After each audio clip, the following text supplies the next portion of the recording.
and we can kind of open the floor to everyone. So what I want to do here, you guys not being kind of on top of everything that's been going on in Nigeria with the whole SARS situation. And if you got a chance to catch my podcast, somebody's phone is making a bunch of noise. Let me go ahead and mute them. So if you got a chance to listen to the podcast that me and Janae did last night, it was really good. I really enjoyed it, talking with her. We hit on a lot of good points. And one of the things that we hit on is to, realize that we're all part of this whole diaspora, right? So you have people that are African American, African from the Caribbeans, but it looks like globally, a lot of people, especially Black people, are like under attack. Like we're just going through a lot of stuff systematically, with the police, economically, just everything. And it also, translates to other countries too. Right now, there's a lot of turmoil going on in Thailand, in parts of China. So this is like a global thing. And I don't know if you guys got a chance to check the post that I made this morning. I had posted on Instagram and I also posted on the Discord. And basically somebody had hit me up this morning and they were like, there's a new Time magazine article and they were calling it the Great Reset. And if you guys know, I've been calling this whole situation that we're going through for a while now a global reset. I've been saying that I don't feel like it's just an American issue, but a global issue. And so Time magazine, I'm gonna share my screen with you guys real quick for the people who might have not seen it. So give me just a second here to share this. So basically this was the article here and it says the Great Reset. So that is what Time magazine is calling it. And one thing we noticed is they're putting together these puzzle pieces. Isn't it interesting that Africa is the country, like that part of sub-Saharan Africa, it's taken out of the equation. We also don't see any women of color on this magazine either. And I always believe in symbolisms and, things that are being shown to us before an event. And I feel like, there's always some type of coding that they put in media messages. I don't care if it's magazines, games, televisions, things like that. So we're having a really good discussion about this. And then also, I'm not going to play this whole video because it's about 6 minutes long, but it's this video here. And I also posted on the Discord. And basically, I don't know where this man is from. He's from somewhere in Europe. And he's talking about how they're going to have to keep Africa, they can never allow Africa to rise or come together as a continent, because if they do, if Africa ends up getting in the same position as North America or Europe, it would just crash the whole ecosystem that they built. And that's what they're scared of. And this white dude was saying all of this in the video.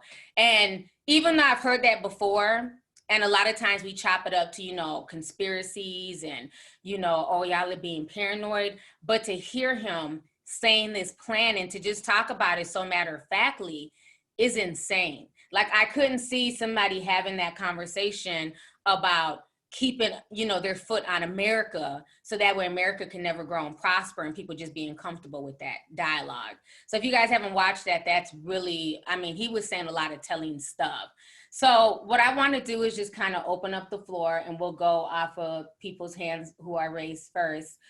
Please keep the dialogue to 3 minutes and under, just so we can get as many people who want to talk and state their opinion and how they feel about everything, what you guys are seeing, what you guys are experiencing. So I want to give the floor to you all. So let's go ahead and start with Lacey Taylor. I see her hand up first. So Lacey, you want to go ahead and unmute yourself?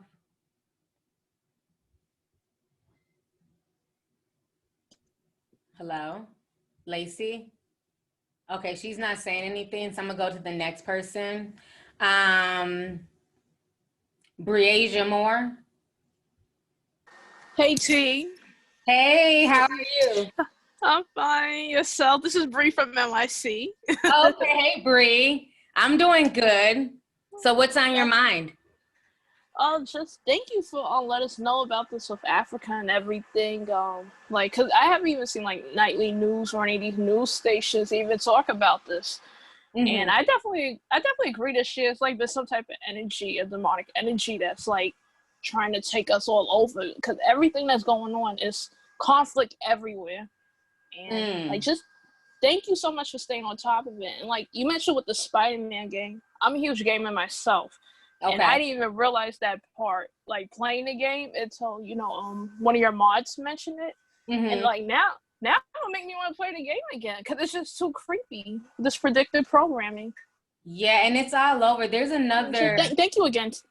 Yeah, no, you're definitely welcome. I know Mm. Rejoice was hitting me up. I don't know if Rejoice, if you're here, if you want to talk about that movie. I think she was kind of like the fifth wave or something like that. And some Yeah, like clips, if you want to talk about that, because that's part of the predictive programming too, right? yeah. So basically, the fifth wave is about this like apocalyptic world where there's these aliens that send out these huge waves to wipe out Earth. And first it starts with I think earthquakes, then getting rid of energy and resources. Then it becomes like pestilence, so like diseases with the birds. And there's this scene where it's like everyone is basically trying to get this type of vaccine and they're going to tents, but a lot of people are just dropping dead, like in like just dropping dead out of nowhere. And when did you say um that this came out? this came out in like 2015, I believe. Mm. So isn't it crazy like how like everybody's been going back and watching old movies and video games? It's like everything is starting to fall into place and make a lot more sense. And I think that's why a lot of us are now calling it a pandemic. I know that's what I call it now. Like it's a pandemic in my personal opinion. Cause it's like there's just so much information out there. So let me go ahead, Rejoice, and take some other hands that are being raised. So thank you for explaining that. Um, it looks like Mace M. Hi T, it's Massam. Oh, Massam. Oh, okay, that's pretty. Thank you so much for joining me. How you doing today? I'm doing good. First of all, thank you for like literally just having a platform where some of us can literally just feel free to say, speak truths and not feel like attacked. Mm-hmm. I feel very safe when I'm on the Discord and the Patreon. It's like the best thing ever. I just wanted to talk about, because I'm from Cameroon. I Okay. live in Connecticut now, but my son is actually first generation, so I'm an immigrant. And over the past 4 to 5 years, because I'm from the Anglophone section, so I've lost family members and very close friends, and my mom still lives back there with the whole bloodshed and the Anglophone crisis that's been going on. So Mm. basically, what happened is when after World War II, our Mm-hmm. country was just like split up between England and France. Part of Cameroon, like, so where I'm from, my last name is a Nigerian last name. So really the rest of the way they split it, half of Cameroonians went and were Nigerians by force and the rest of us stayed on this side. So Mm. Yep. when they had the whole Biafra war, that was right there where my family's from. So my family and people I know have suffered a lot. So this is really scary to see this happen again Mm-hmm. because my grandmother was alive during the Biafra war. And now what's been happening is you have all these Anglophones. So we speak French and English, we're bilingual. So Right. if you're from the French speaking section, nothing is happening. You guys are just living, everyone has jobs, everything is going great. But when you go to the Anglophone speaking section, they're literally like killing us. Bloodshed every day, there's ghost towns. I'm kind of happy now that people are starting to realize that this is happening Mm-hmm. because a lot of West African countries, we've been going through this for like the past 5 years. That's what I'm hearing. Now, let me ask you, what is the cause of the chaos there in Cameroon between the two tribes that are warring right now.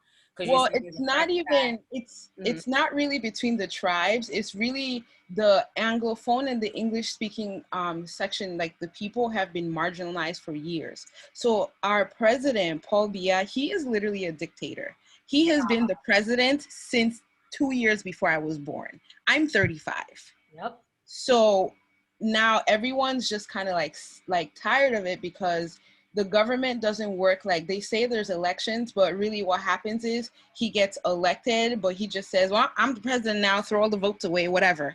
And everybody gets nepotized into their positions. Right. So you have a lot of people, doctors, lawyers, engineers, and they can't find work because the people from the francophones, the French speaking section, they just nepotize their sons, their friends, or whatever. It doesn't even matter if you can do the job or not. So people are just basically tired. They're tired because most of the Anglophones send their children to, most of the Francophones send their children to Anglophone schools. So they come over to the English speaking section, get educated, they go to Europe and get educated. And when they come back, they get all the jobs. Like it's a bilingual country, but you can literally speak to a lot of the French speaking people there, and they don't know how to speak English. And they'll tell you, well, we don't have to speak English, but Anglophones, we speak French. Like I speak French, my sister speaks French, our whole family speaks French. My aunt, she's an attorney. When she's over there, she can defend cases in full-blown French, full-blown English, but they don't require them to do that.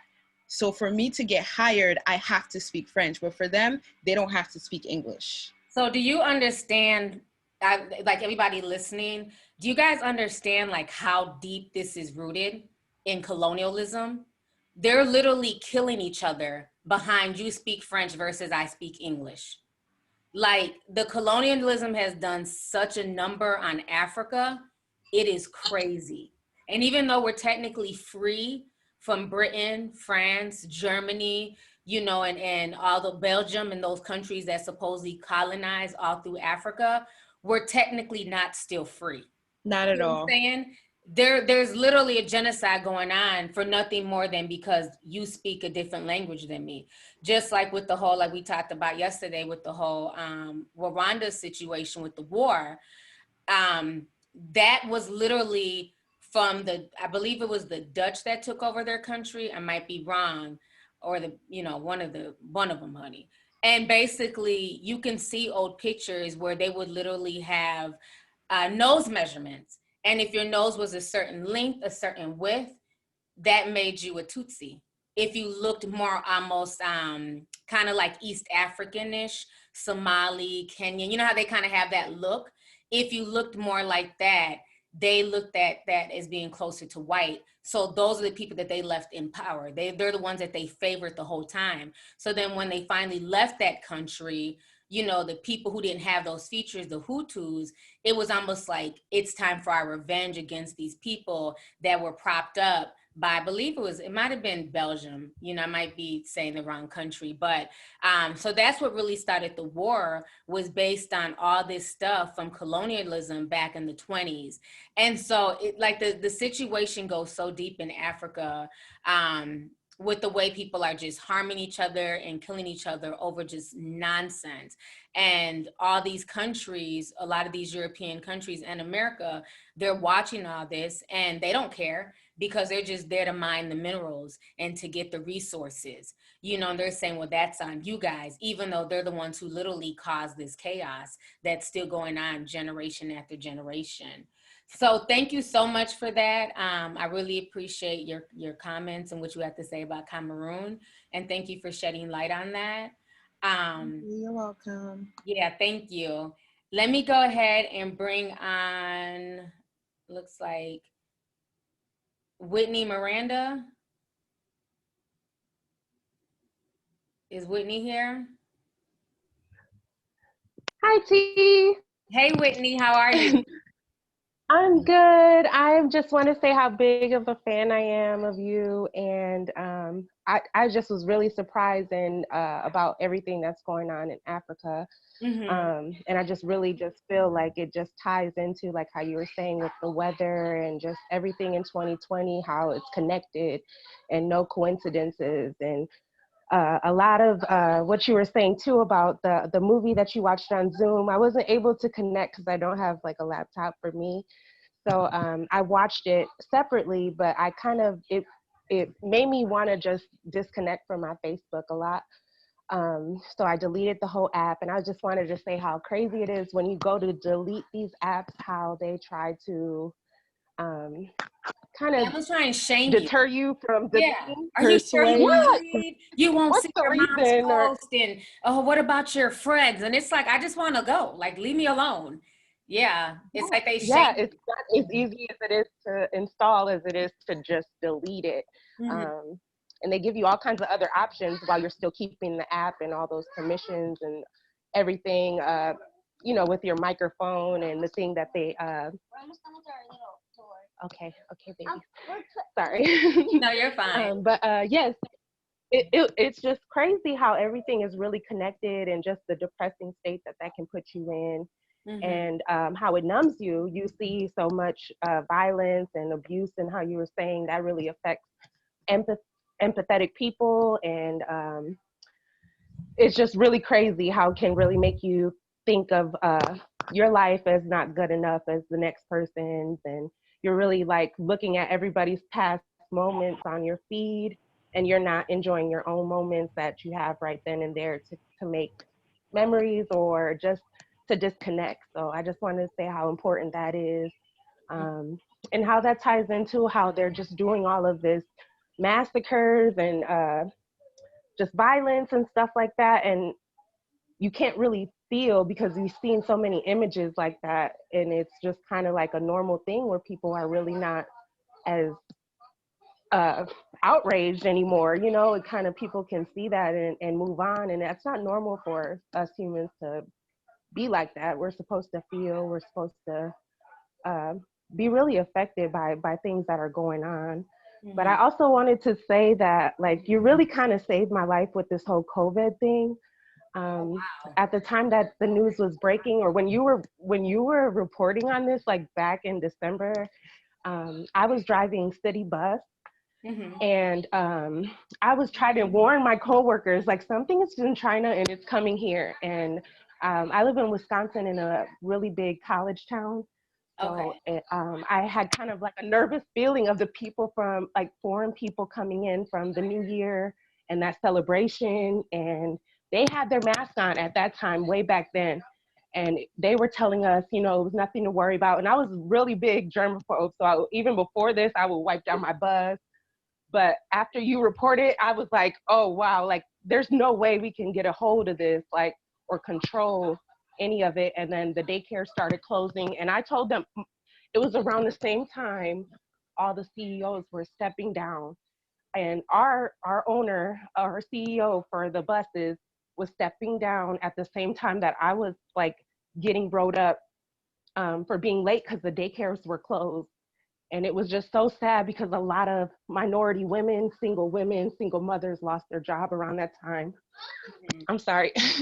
And they would ask, like, why can't we keep more minority women in this position? And I would tell them it's hard when you have kids and you can't rely on anyone to help you with your kids. And they would give you a schedule where it was just very, you wouldn't know your schedule week to week.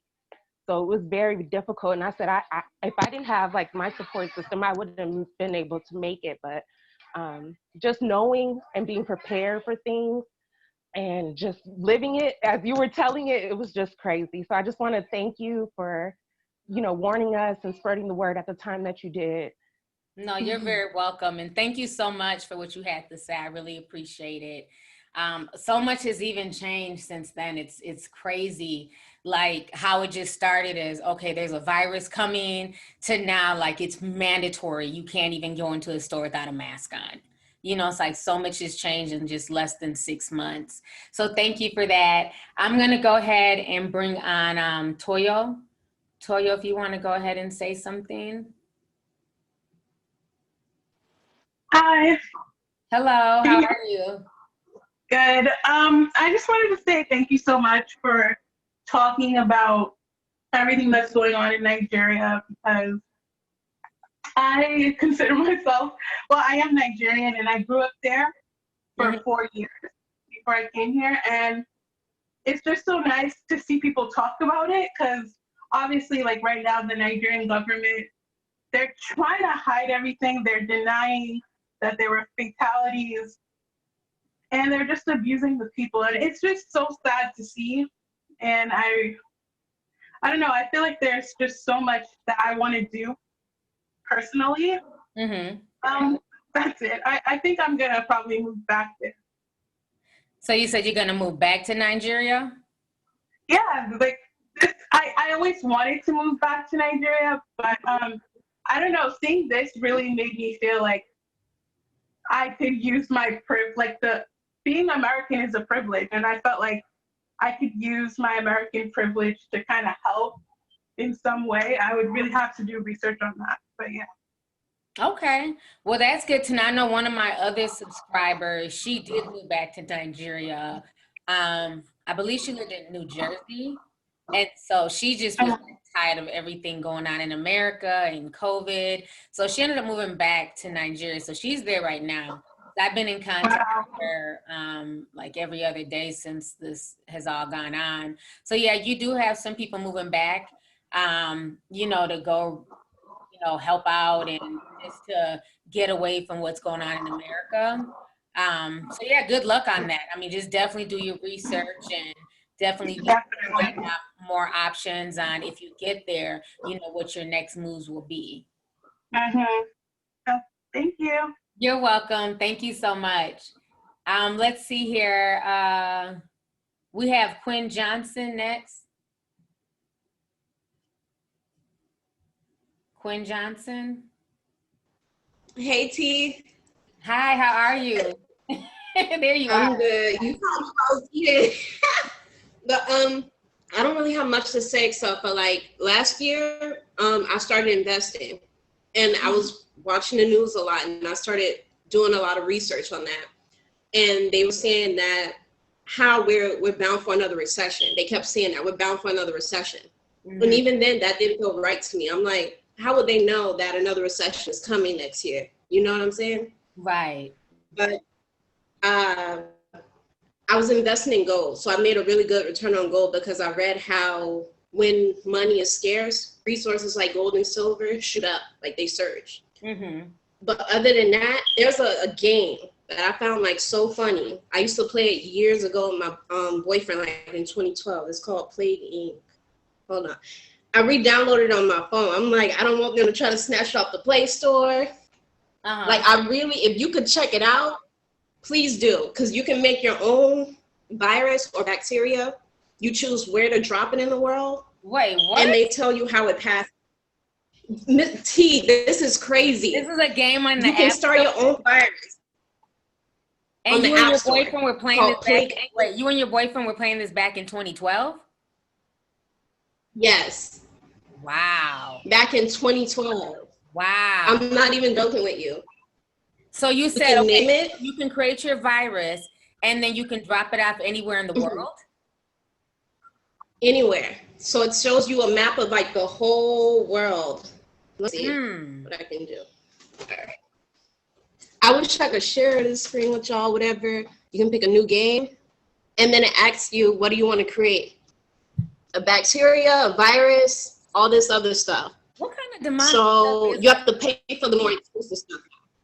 Huh? There's a few people in the chat that said that they've played it. Yeah, I Jennifer played Jones that when I was in in the middle chat school. is saying That the same year that game came out, there was an Ebola outbreak in 2012, which there was. I remember that. You got to think about sometimes, I know I've had this discussion with people in the past, like even sometimes when you think about scary movies or like horror movies or horror books, how like you have to go into a really dark place to bring that type of stuff to light, right? Because most people genuinely don't really go that dark You have to really get yourself to a dark place to think about, let me put together a movie and it's going to have this and demon possession and everything else. So you got to think about, like, you know, who are the sick minds who decide to make a game? You figure it's in the Play Store, so any child can have access to it. But the weapon is biological terrorism. That is one of the scary things when you think about it. You know, it's one thing if it's people shooting guns and you see, you know, the army come in and bullets flying. But if somebody just drops a biological weapon, you can't see it. You know, like you physically cannot see like a virus with the naked eye, right? So you're just breathing in this stuff and slowly dying. Like that's really crazy that they turn that type of stuff into games. You know, it's already in video games, of course, but like to have that in the Play Store and then to say you can create a deadly virus, then you pick where in the world you want to drop it. And I'm sure the number one place they're picking is probably Africa. You know, kill all those people first. But yeah, that's really disturbing. So what is the point of the game though? So once you drop it, what are you trying to do? Like kill the most people? Like how does it play out? Okay, so once you drop it, you want to drop it in an area where there's where they have airports and ship docks and things like that. You want it to be at an area where a lot of things are coming in and out. And then as more and more people get infected, you gain more points. And you use those points to develop the virus, make it more deadly. So you make it, you evolve it in the lungs and stuff like that.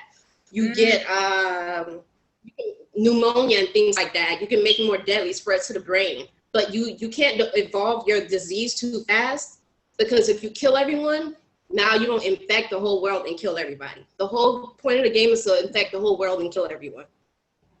And that's, imagine we're using the word like infecting the whole world and game in the same sentence. Like, do you see how crazy that is? And I'm looking at is her name Estella? I'm seeing her face on the screen and she's just like making all these faces. She's like in shock, like, what? Oh my gosh. Are you talking about me, T? Yeah, I'm watching her expression. Isn't it crazy like how she's describing it? That's crazy. And I was just watching Endgame or the Avengers Infinity War. And remember how Thanos was trying to wipe out half of the human race? Like, it clicks differently now that we're in this time. Yeah. It's crazy. I mean, I remember when Endgame came out, even on Reddit, there was like a sympathy group for him. Like, you know, Thanos was right. There's too many people.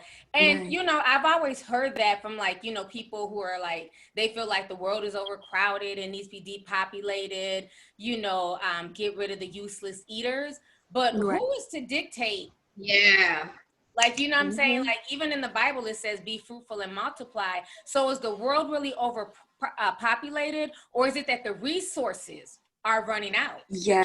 And I believe that the resources are running out due to all the environmental bullshit that we do to the earth. That's the problem. It's not the amount of people. You know what I'm saying? It's the fact that water is being so heavily polluted. How can you give people clean drinking water, right? So it goes very deep. You know, it goes very, very deep. So yeah, thank you. They're greedy. Gwen. People at the top are greedy. It's crazy. You could spread it through birds, through rats. It gives you hints and tips. It's crazy. Wow, I'm gonna definitely have to check out that game. Now I'm very interested. That is insane. Yeah, thank you for that information. Let me go ahead and bring on Twin Mom. She has something to say. Barbara? Hello. Hey, how are you? Hi, how are you? I'm doing good. What did you want to add to the discussion? So what Quinn Johnson brought up, there's another game. It's on the mobile cell phone. I was actually about to try to look it up. I'm going to put the link in the chat so that everybody can find the game. What you do is it asks you if you want a bacteria, a virus, or a pathogen. You have to build up points and you spread the virus across the world.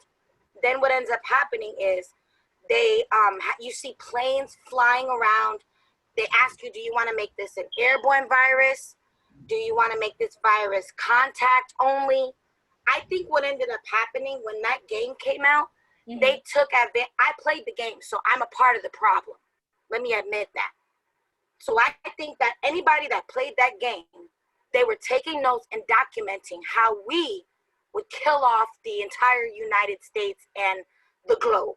How would we massively affect and kill humans in a rapid environment? Because you have to be rapid about it. They have a time limit. You only have a certain amount of time to kill billions upon trillions of people. They included real-time numbers of humans that lived on Earth collectively through satellite information, like Google satellite. Hold on, Barbara. Is anybody getting chills listening to this, or is it just me? Like, I'm literally getting chills. Yes. Yes, yes, So, like, honey. I'm That like was I'm cool until she literally said getting real chill time. bumps as you're saying this Oh, because we're definitely living getting in That chills. was insane. Literally Yeah, In insane. the game it's wild. is free. You can still play the game to this day.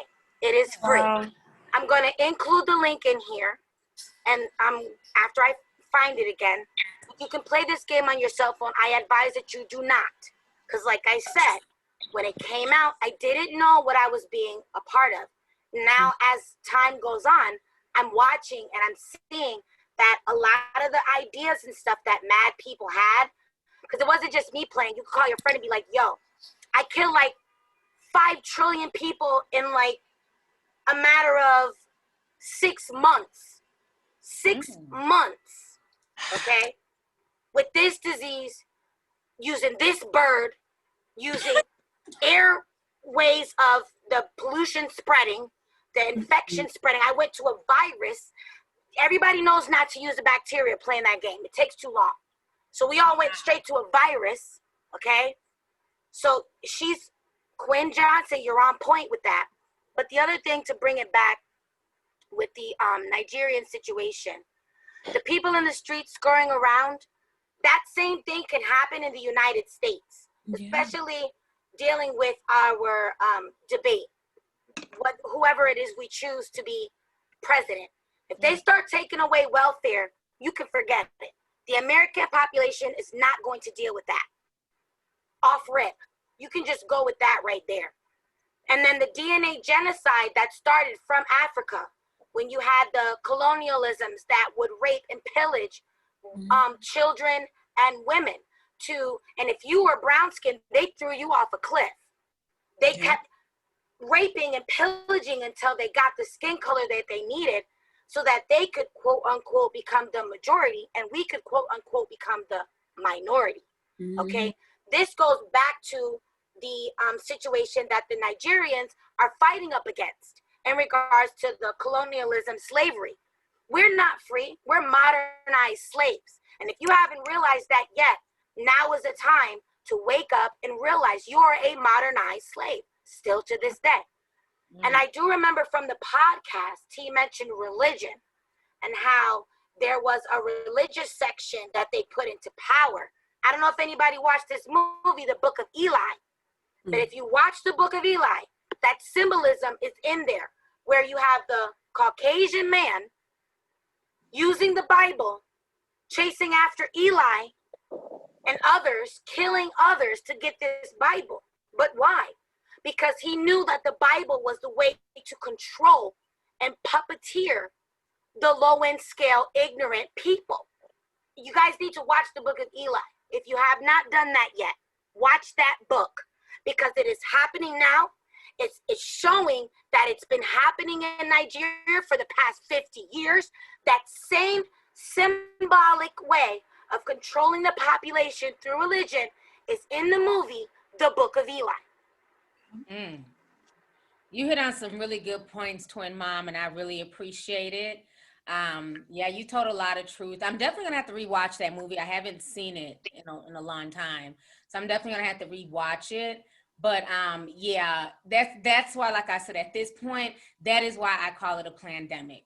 It's too much symbolism, too many things connecting, too many things from years ago that we're now remembering, like, oh my God, remember that scene in this movie, in this game? Like, all this stuff was planned, but that game Oh, that gave me chills. You know, the way Oh, excuse me, T. You know, I forgot to mention. I'm sorry, for everyone else. Also, video games, and you know, me being a huge Batman fan too. Batman Arkham Knight.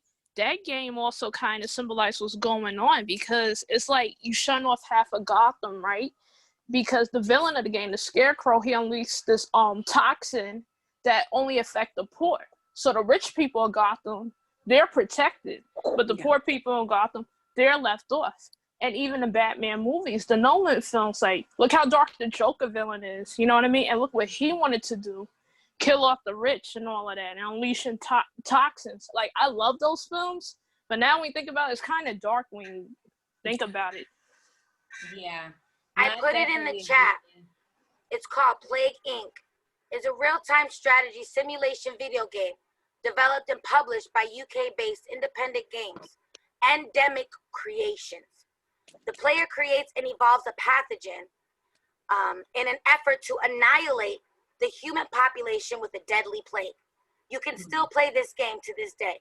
You can download this game for free on your phone, but once again, I advise that you do not.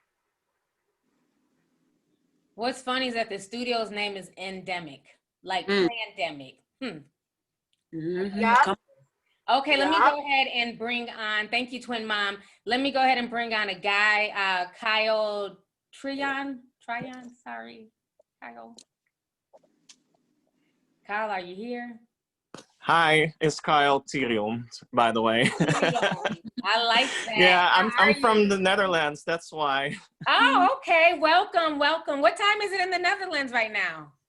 Oh God, yeah, it's actually past, oh God, yeah, past 1 already, but I don't have anything to do, so I was kind of like, let me just join this meeting, and I really enjoy watching your videos and listening to your podcasts as well. Thank you, I appreciate that. Yeah, I think there are like a couple of things that are going through my mind.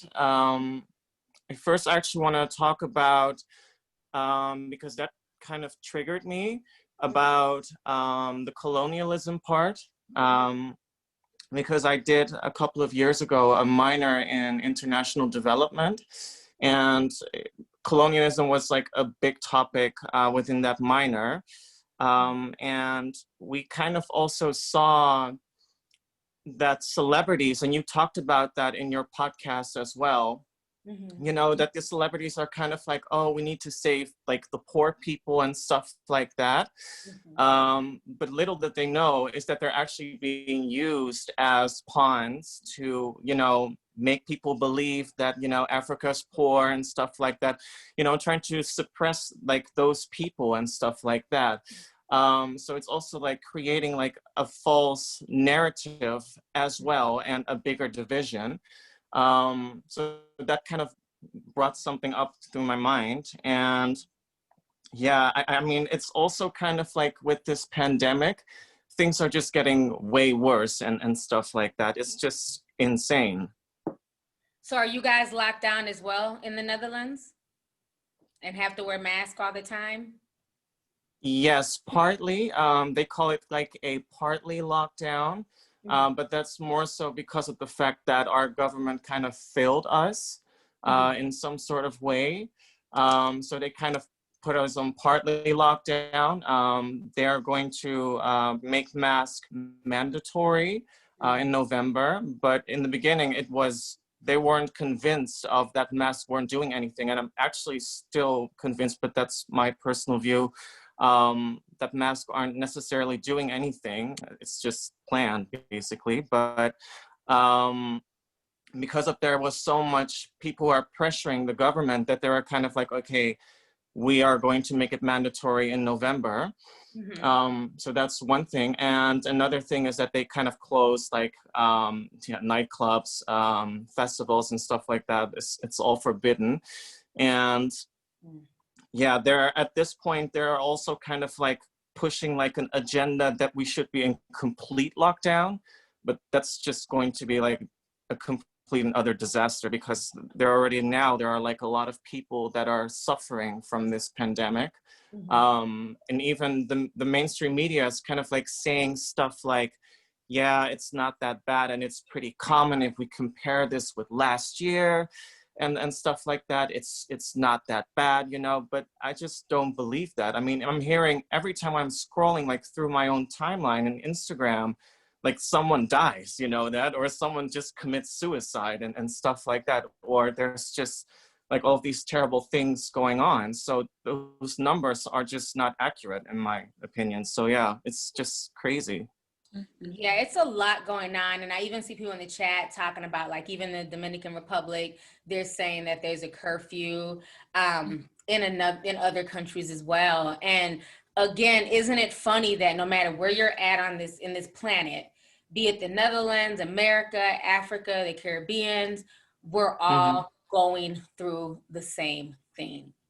It hasn't absolutely. been like this in, you know, probably since the Spanish flu. Like, we're all under lockdown. We're all being forced to wear masks. You know, certain are under curfew. Even here in America, certain states are at like stage, like level 3, level 2, level 1. We have the same thing, yeah. Oh, you guys have that too in the Netherlands? Yeah, now we also kind of have an escalation ladder, like an escalation level thing going on. And the region where I live in Amsterdam, it's actually the worst, they say. But yeah, it's just insane. Like what you're saying, we're all going through something. But the thing that I also that bothers me about this situation is the fact that we're just being also, you know, I've never seen such a divided society in years. It's just insane. Like, if you would disagree with, you know, with wearing a mask or whatsoever, you know, like sometimes, okay, to each his own with whatsoever, but to come to certain extents of that people are literally like saying stuff on blogs of, you should die because of you, my grandmother is, you know, dying, you selfish human being, and stuff like that, you know. It's really nasty on social media. It's really insane. It's, you know, like, it's like people are just more miserable than before. You know, we've always had people trolling and upset and feeling away, but now it's gotten so ugly. Like, you can't even, that's why I say, even with the whole political thing, you know, here in America, it's so divisive. You know, like if you're a Trump supporter, there's all these negative affirmations and stereotypes. If you're a Joe Biden supporter, there's all these negative affirmations and stereotypes. It's just, it's insane. It's insane. It is. Yeah, COVID has ushered in a whole new way of thought, thinking, you know, it's so true.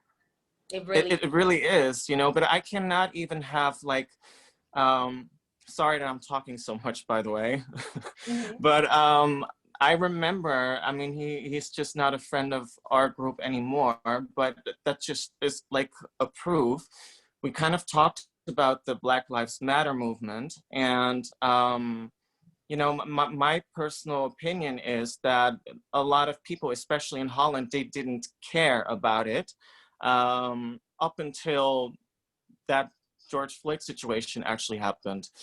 And one of my friends, like, he's just obsessed with being like on Instagram and stuff like that, but he also jumped on like that particular type of gravy train. But my whole issue was kind of more like, okay, we are like supporting, or you're claiming like the Black Lives Matter movement, but it's only in your benefit, you know?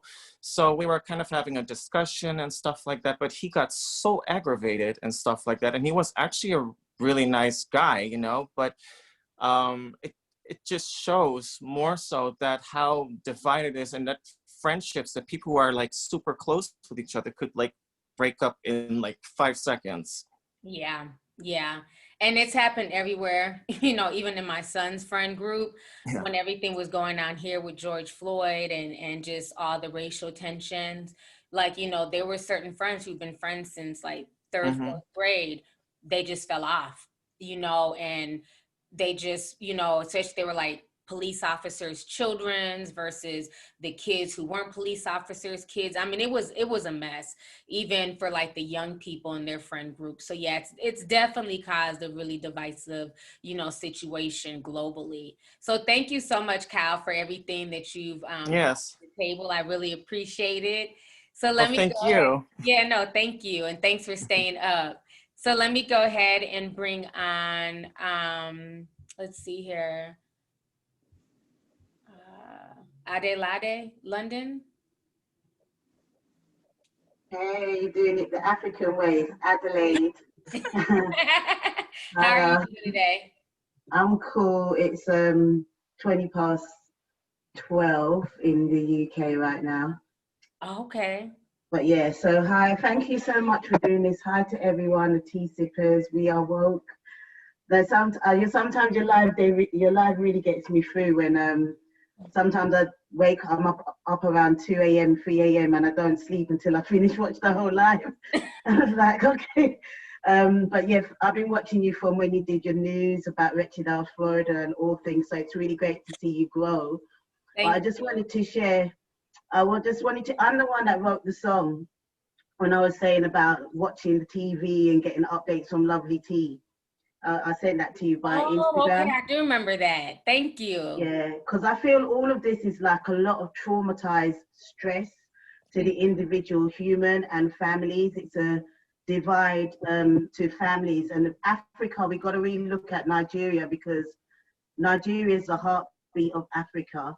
And I love watching Marvel movies, so it's great that someone brought it up. But in Civil War, the movie, the villain says that an empire toppled by its enemies can rise again, but one that crumbles from within, that's dead.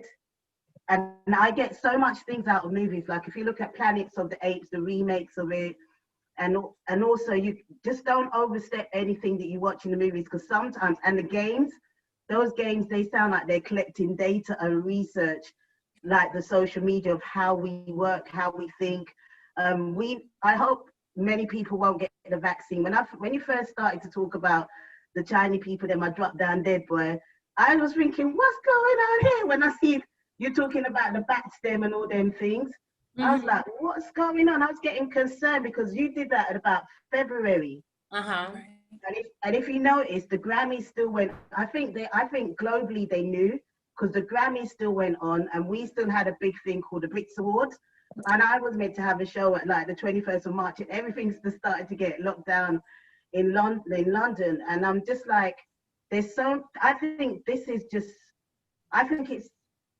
I do believe in God, and I know that God does definitely allow some stuff, but I think man has definitely gone beyond himself. Like we've had the AIDS, we've had Ebola. At one point I was making a joke like, people weren't afraid of Ebola because Ebola didn't have any passport or visa.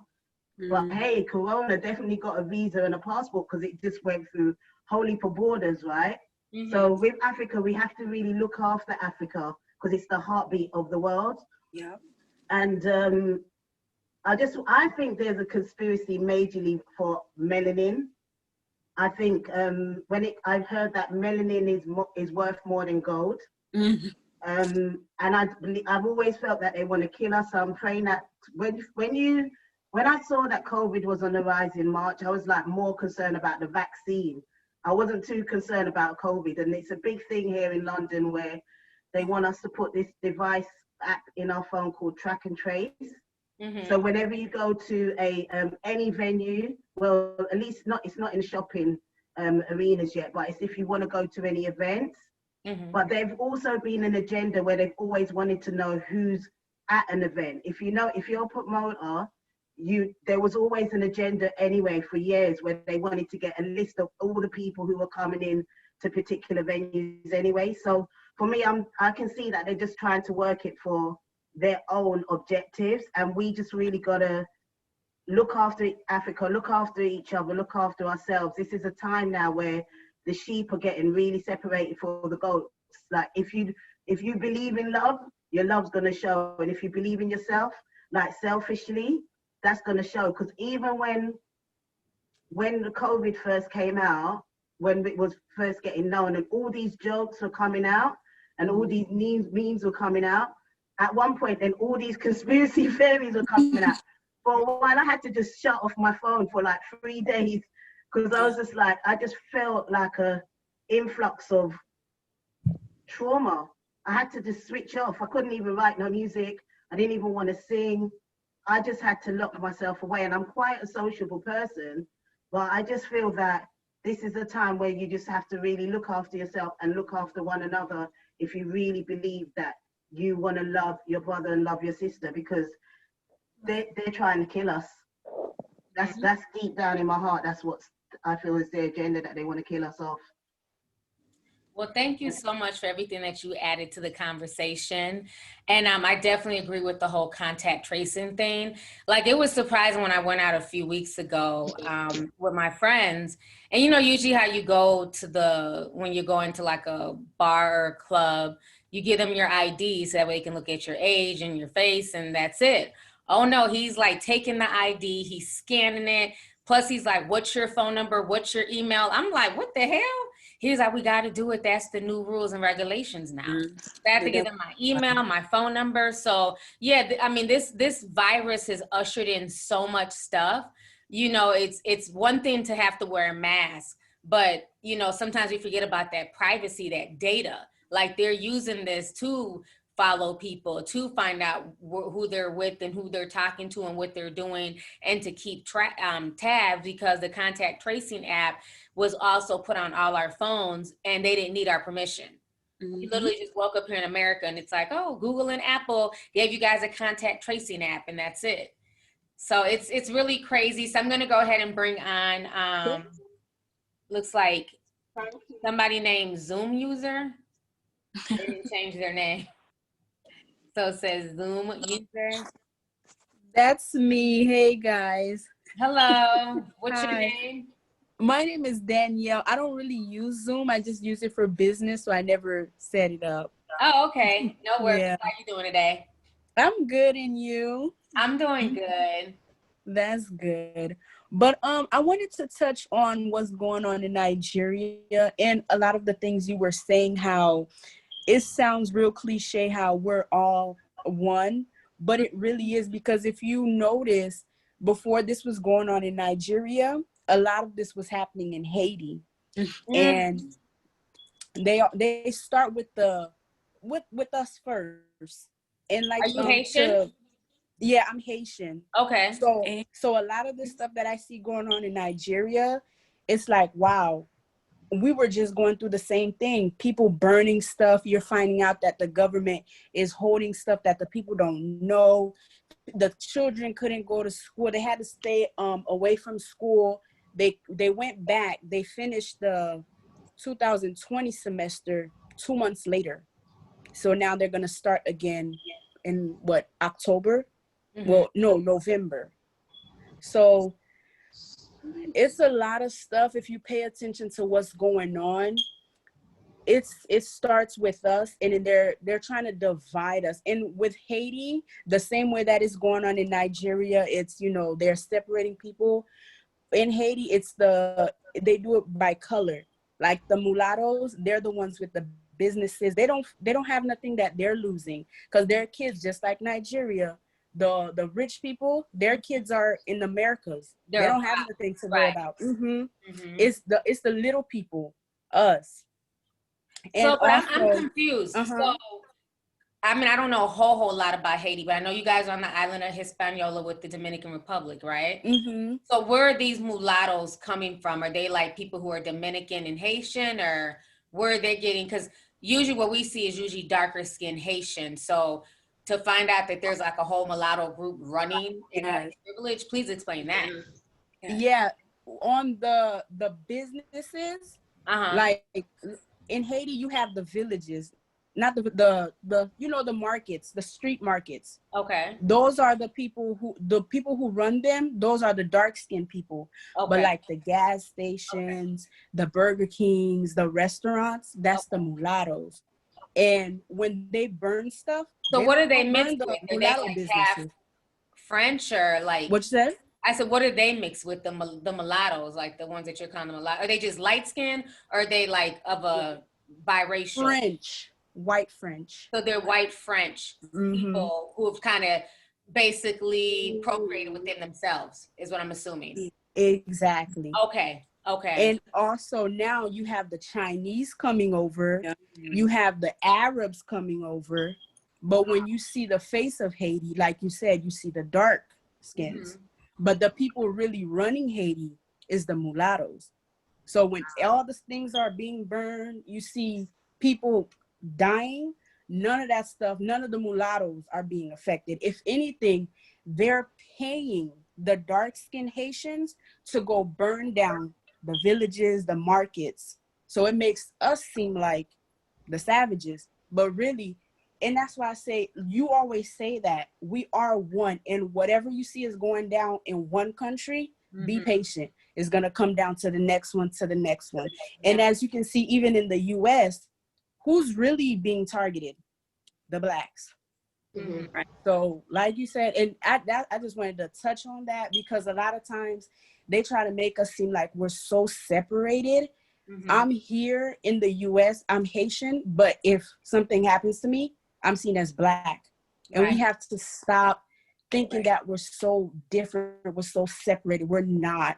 I was always told we're all Black. The only difference between me and you, my ancestors' slave ship was dropped in Haiti. Yours was Nigeria. Other people, America. So we are not different. We have to stop being the source behind the divide. Yeah.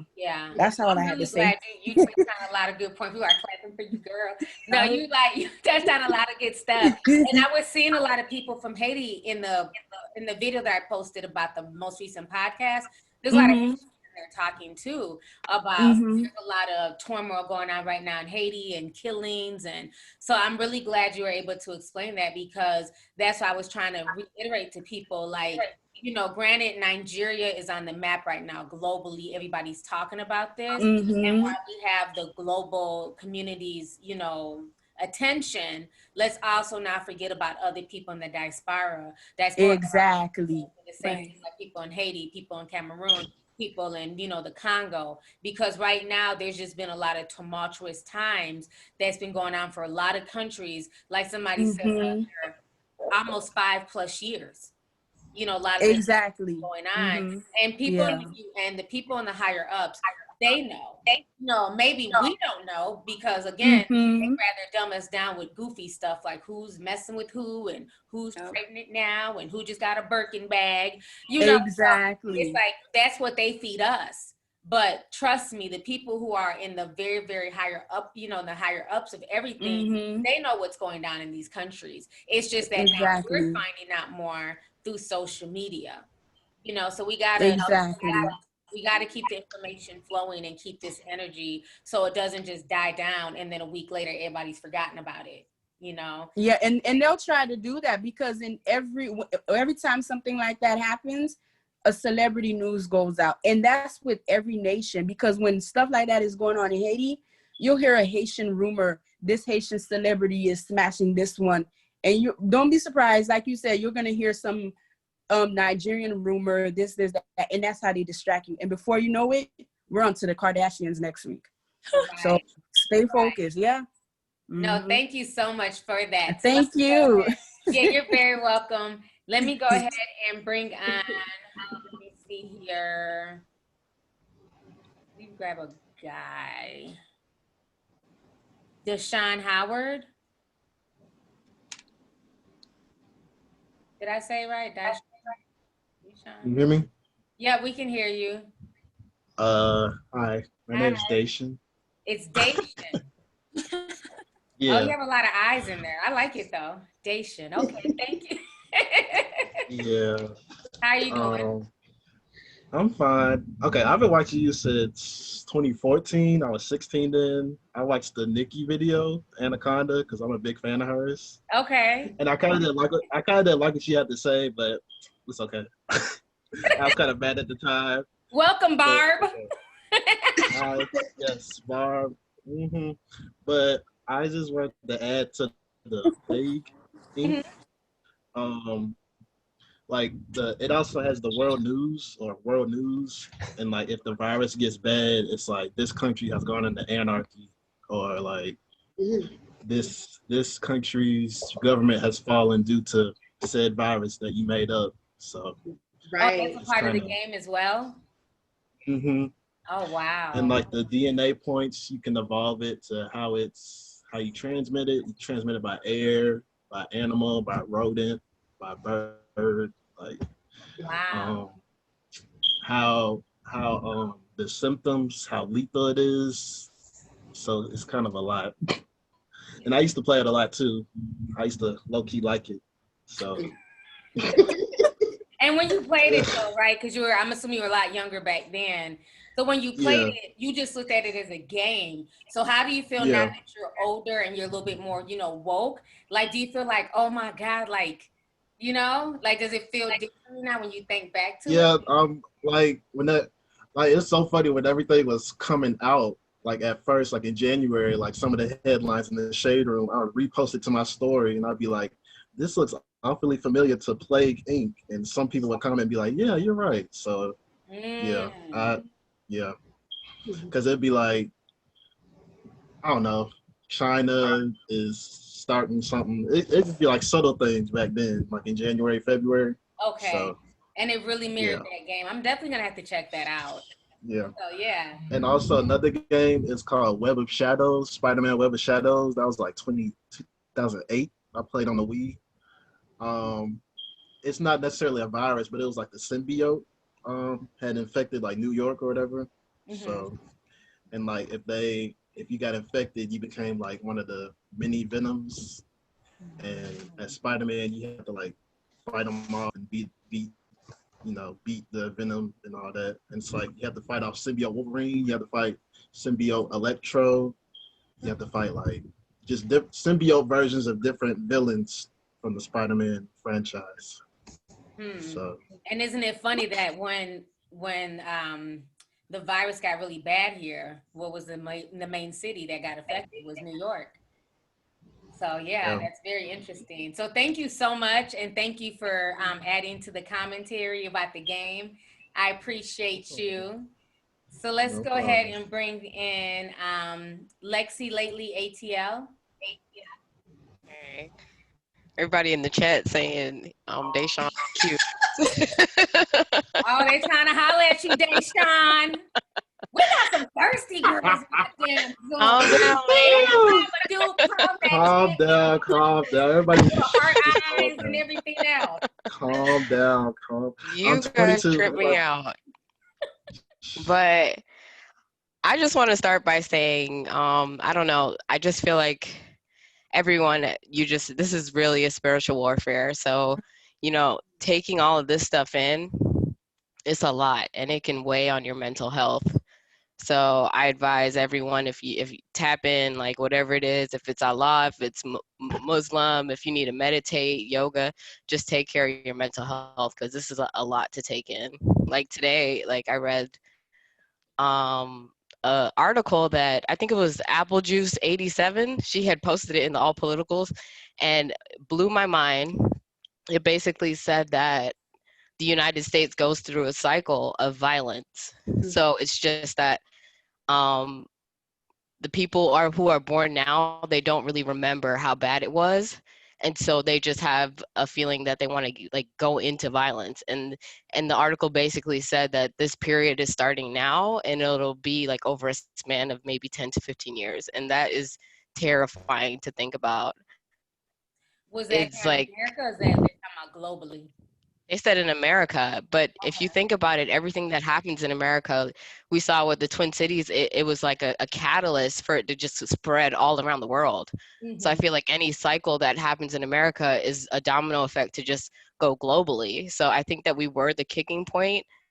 And it's scary because it's like you're reading this article and you're just like, okay, well, my thinking is just like maybe they planned this pandemic as a way to keep people inside, so that maybe that they weren't as violent.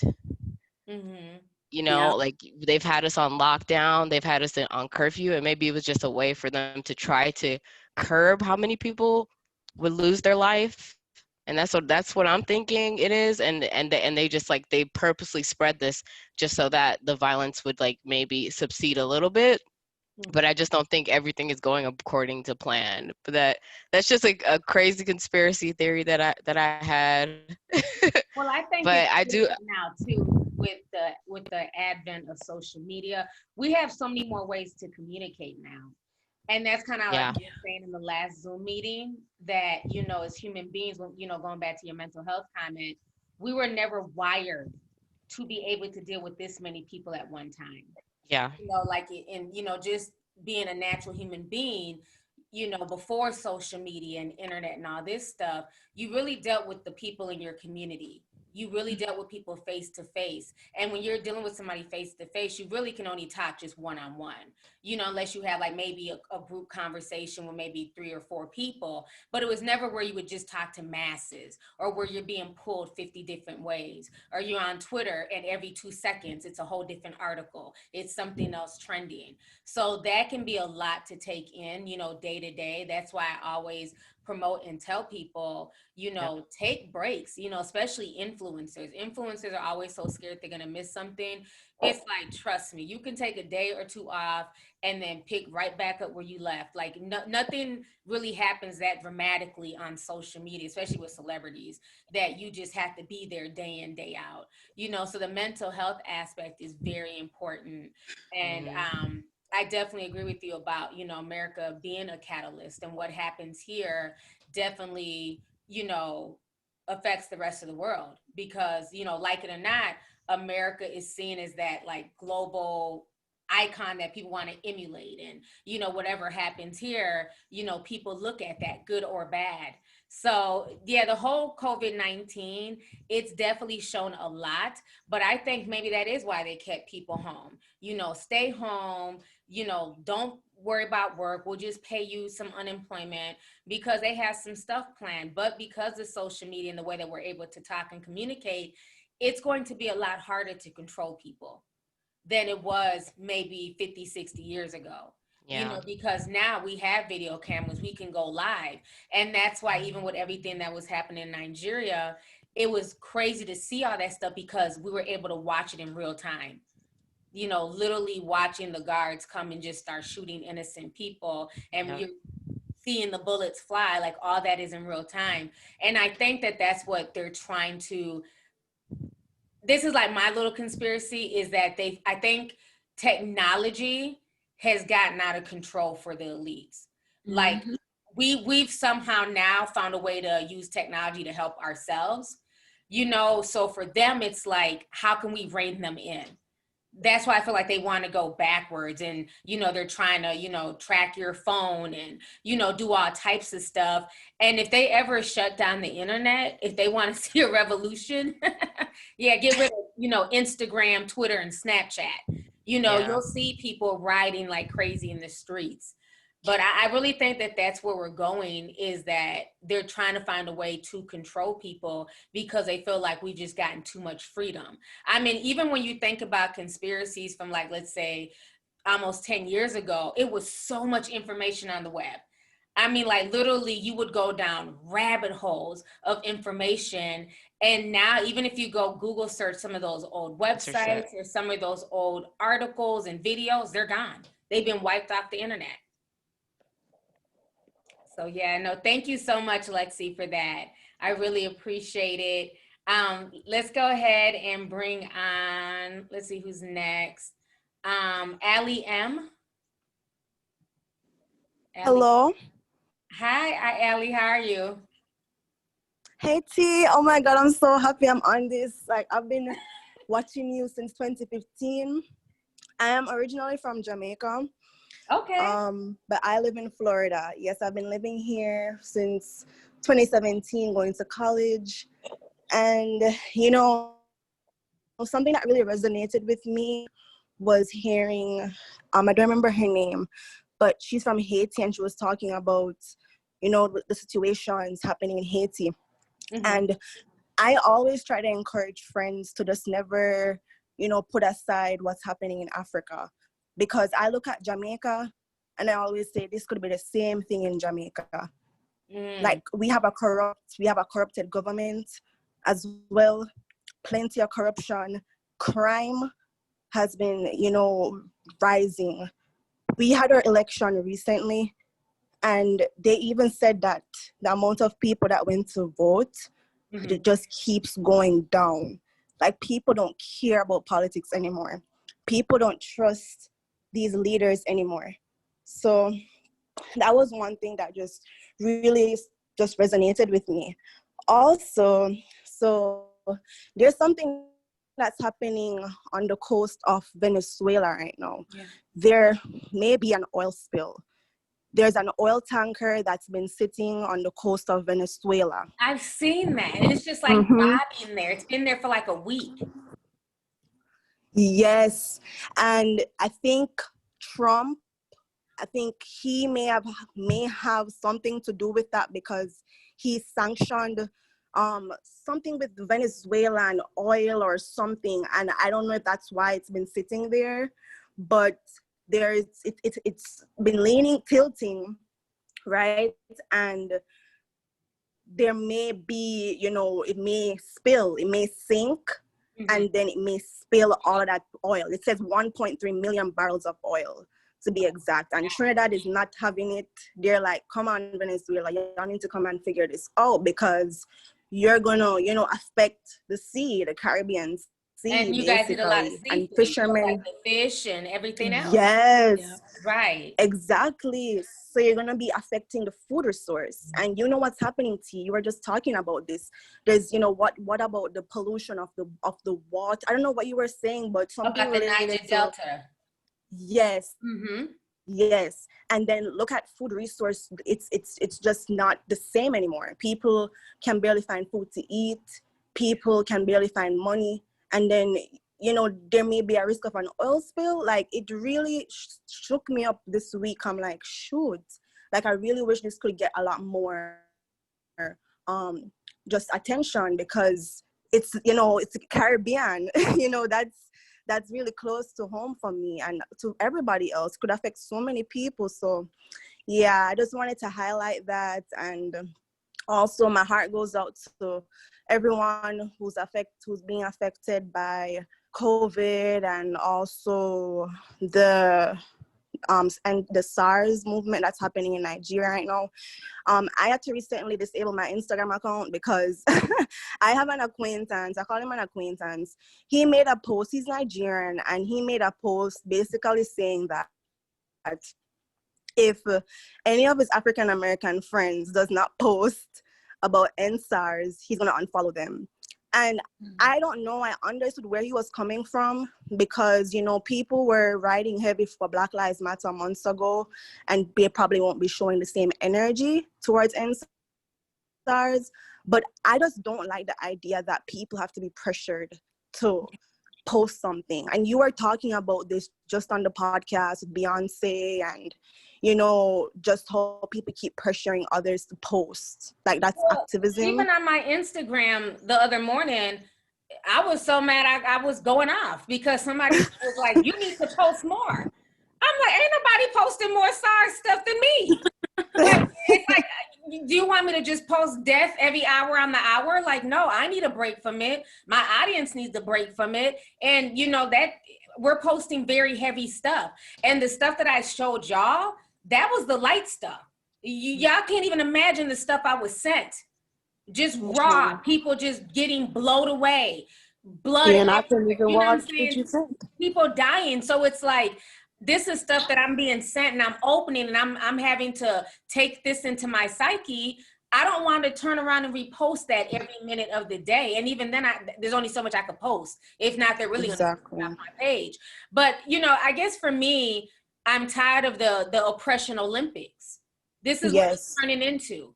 Oh, when it was Black Lives Matter, y'all didn't take up for us. Well, no, they did. They were marching for Black Lives Matter in Nigeria and through the Caribbean and many African countries. You know what I'm saying? Well, now that it's SARS, y'all's not doing this. Well, it's cold in a lot of states here, so I'm not going out to go march for anything. But I'll post stuff on social media, but let me post it when I can. Like it's you can't pressure people and try to shame people, because then after a while it just becomes a turnoff. And that's what I want people to do, is to just be like, you know what, I'm done. I'm shrugging my shoulders. I don't care. You know, so I think some people need to really watch that. You know, even with the whole Black Lives Matter, it became like a pressure thing. You know, well, you need to post this every day and everybody needs to put a black box and just go black for the day. And I'm like, can I post? Because this is what I do any other day. Okay, no, T, you can post. But it's like, you know, like, but let people just do what they need to do. Because they had me so confused, you know, during that whole put up a black box to show solidarity. Then they found out that it was all a scam to, you know, because Hillary was going to court. It was just a bunch of mess. And, you know, I just think a lot of people are turning these movements to the oppression Olympics. And at the end of the day, we're all oppressed, but in different ways. You know, and it doesn't make anybody else's plight more than another. It just really depends on where you're at in the situation, where you're at in the world. You know, so you might feel like, well, what's going on in Nigeria is 10 times worse than what's happening in America. And to an extent it is, because their police are just allowed to kill the citizens, right? But if you're somebody who has faced police brutality and have had to look down the barrel of a gun, that's just as traumatic as what's going on with people in Nigeria to that personal, you know, to that person. So I just think we just all need to kind of respect the fact that, you know, people will post and support things as they come into it and as they're ready, you know. And my thing is, as long as you're doing your part, that's all you can worry about. You can't change the world and you can't force people to work on your time. You know, you only control yourself. You don't control anybody else. Exactly, T. Like, I had to just unfollow him. I'm sorry. Yeah. Unfollow, because I'm like, you're not gonna put out stuff like that. You know, people, they post things on their own time. Don't pressure others.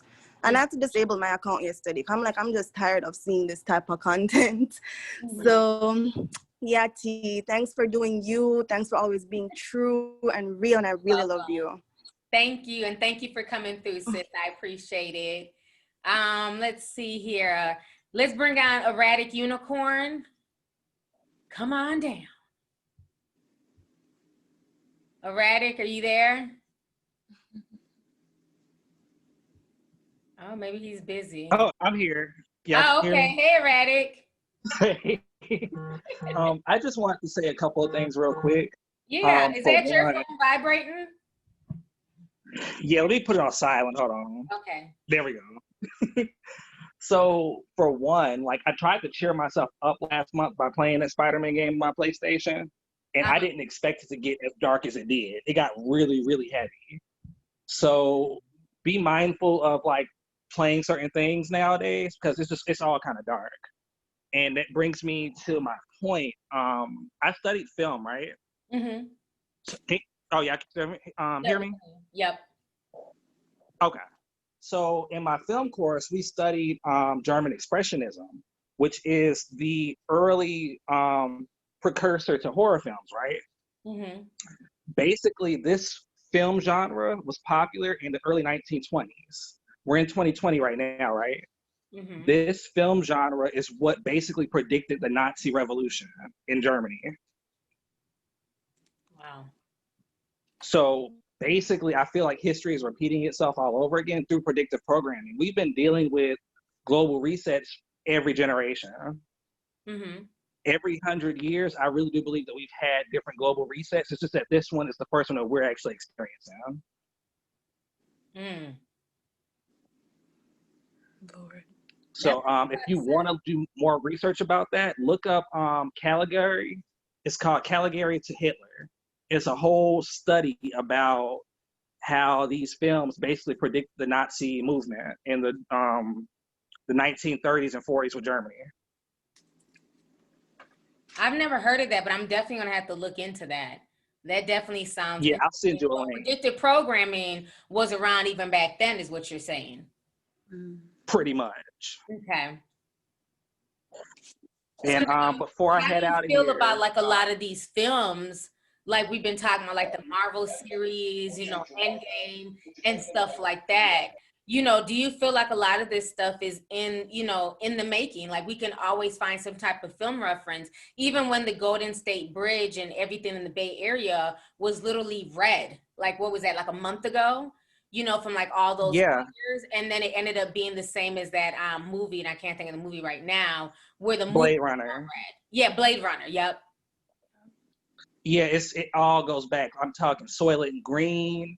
Like there's so many films from like the 30s, 40s, and 50s, and you know, going onward from there. That's all pretty much what we're dealing with currently. I haven't watched the Soylent Green thing, but me and my homeboy were talking about it. He was telling me to watch it. I just haven't gotten around to it. But that was about basically grinding people up and eating them and feeding them. And then remember a few years ago, some man started a company called Soylent, where it's supposed to be some type of compound that he created to feed people so you don't have to eat regular food. And this was like maybe 4 or 5 years ago. I don't know if you guys heard about this, but it was called Soylent. And he was saying that it'd be good for like people in Africa and in, you know, so-called countries where they don't have access to food all the time.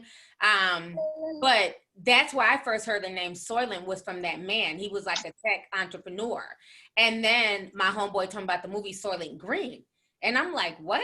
There is a guy who had a whole a Soylent product. And I don't know where, you know, if he's still selling it, but it was like a supplement where you would eat it and get full. So I don't know if you guys have heard of it, but yeah, it was really interesting. Okay, somebody in the chat said it's still around and they have expanded it with flavors and all. Yeah, because back then it was just like, it wasn't tasty, but it made you full. So it looks like it is still around. So yeah, a lot of things are just predictive programming. Yeah. Yeah, it's crazy.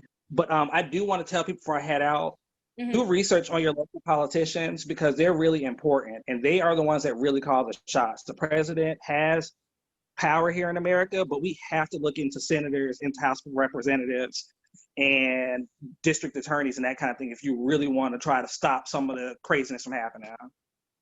I definitely agree. Thank you so much for leaving on that note, Erratic. I appreciate it. No problem. All right, so let's go ahead and bring on Bernita Faust. Come on down. Like Price is Right. Hey, Bernita. Oh, she got palm trees in the background. I know that's a green screen, honey. But I wish, because it's cold right now, so I'm enjoying your background. Look, how you doing today? I am great. I wanted to talk about the SARS and also what is happening here in Philadelphia. Okay. Right now, we are number 2 for murders in the country. Philadelphia is. Philadelphia is. Hmm. It is crazy. We've lost people. Just an innocent woman driving down the street, a stray bullet hit her and she died instantly. Yeah. Mm. A child was shot playing on, I think a little 8-year-old boy. Everybody said everything nice about him. He's playing with his little truck on his front porch and he was shot. He was in a coma for several days and died. I mean, those are the ones that I can remember. So I think this pandemic, at least in this city, in my city, has created more violence. Mm. You got it. Yeah. Because Philly always had its issues, but we've had more than 350 murders, and that was back in September. Mm. Yeah. Same here. Same here. That's why I was saying that I feel like this, like it's bigger than just COVID. Like it's ushered in just a very nasty mindset where people don't have patience for other people. People feel like they don't see a future, so they don't care about yours. It's a very selfish mentality going on. Very true. I mean, right next door at my Rite Aid, the young man, and it is required that you wear a mask at any food establishment, whether it's a food truck or you're going in a store, you have to have on a mask. And A guy went into the Rite Aid and they asked him to put on a mask and he pulled a gun on him. And killed the Rite Aid people? No, they didn't get killed. Thank God. They just said, hey, okay, you do you. Right. And these are people just doing their job. Right. They don't want to remind you, because my son has to do that too, where they're supposed to remind people when they come into the store, hey, you need to put on your mask. I told my son, I don't really want you reminding nobody nothing. Because you got a lot of people out here who they're just not wrapped too tight. And they want an excuse for somebody to say something that they don't want to hear. So like you said, they can pull out a gun. Yeah, and if something happens to you, all they're going to do is just, oh, well, he was a good person and, he was a good worker. And then life goes on. Right. So don't ask somebody nothing. And I told him, I said, what was even sadder was he was going to give him a free mask. Yeah. Yeah. They have free masks for them to put on. Mm-hmm. And that was even sadder. Now, transitioning to the SARS, after I saw your video, I did my digging on YouTube and wherever I could. So unfortunately, I saw some of the stuff that you probably did not put on. But what I saw was a lot of young people saying they have first-class degrees and they can't get jobs. I saw this man literally lying in a hospital room talking about nobody was dead.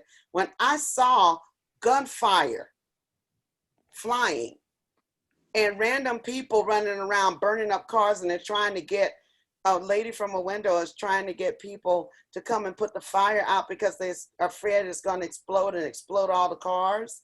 And those were not part of that movement. And they were right. People were holding up the Nigerian flag and marching because they're tired of electricity going out. And I've heard about this problem. They're tired of, and they still have to pay the bill. Yep. They're tired of, getting education, and yet people who are rich enough to send their children to this country or to London or to Switzerland or to these different places come in and sweep up all the jobs. And yet they have what is called a first-class degree in Nigeria and they're unemployed, or when they are employed, they're not making what they should be making, so they can't afford it. I heard one lady said that bread has gone up, and I did the calculations that a loaf of bread in Nigeria now could cost $62 here in the United States. Lord have mercy. Yep. Because I was like, wait a minute. That sounds like a lot in Naira. Let me do the calculations on it. And you got people who are living in areas of squalor in Nigeria. I watch enough Nigerian movies and films to understand what is going on over there. I'm sorry, I'm hooked on it. But I mean, one thing with Nigerian films, they show everything. They show the good, they show the bad, they show the in-between. And yet there was a documentary on, I think it was Prime, about how women were in prostitution and they came back to the country and they were trying to give them a trade. And a lot of those women were living in squalor. Their children were living in squalor. They had to go to one shower stall that the whole community shared. And people have a right to be angry. And my last point, stop giving China, our country, whoever, you got the best oil, you have the sweetest oil in the world. And you are not raising it and giving some of those first-class degree people jobs so they can feed their family, but getting in debt from China that they can't pay back so China can steal their land. Yeah. Yep. China is literally going to own a majority of Africa when it's all said and done. These countries are not going to be able to pay back the debt that they've been indebted to China. And China knows that. That's why they borrowed them the money. That's why they're doing it. And I mean, I was like, I wish I could call a leader and say, you know what, just kick China out. Said, you know what, we're not paying you the debt back from the lives we lost off of this virus. Right. That would be the smart move. Cancel the debt because we all got COVID. Yeah. I called the White House and told them they need to cancel the debt to China because we got COVID. I got it.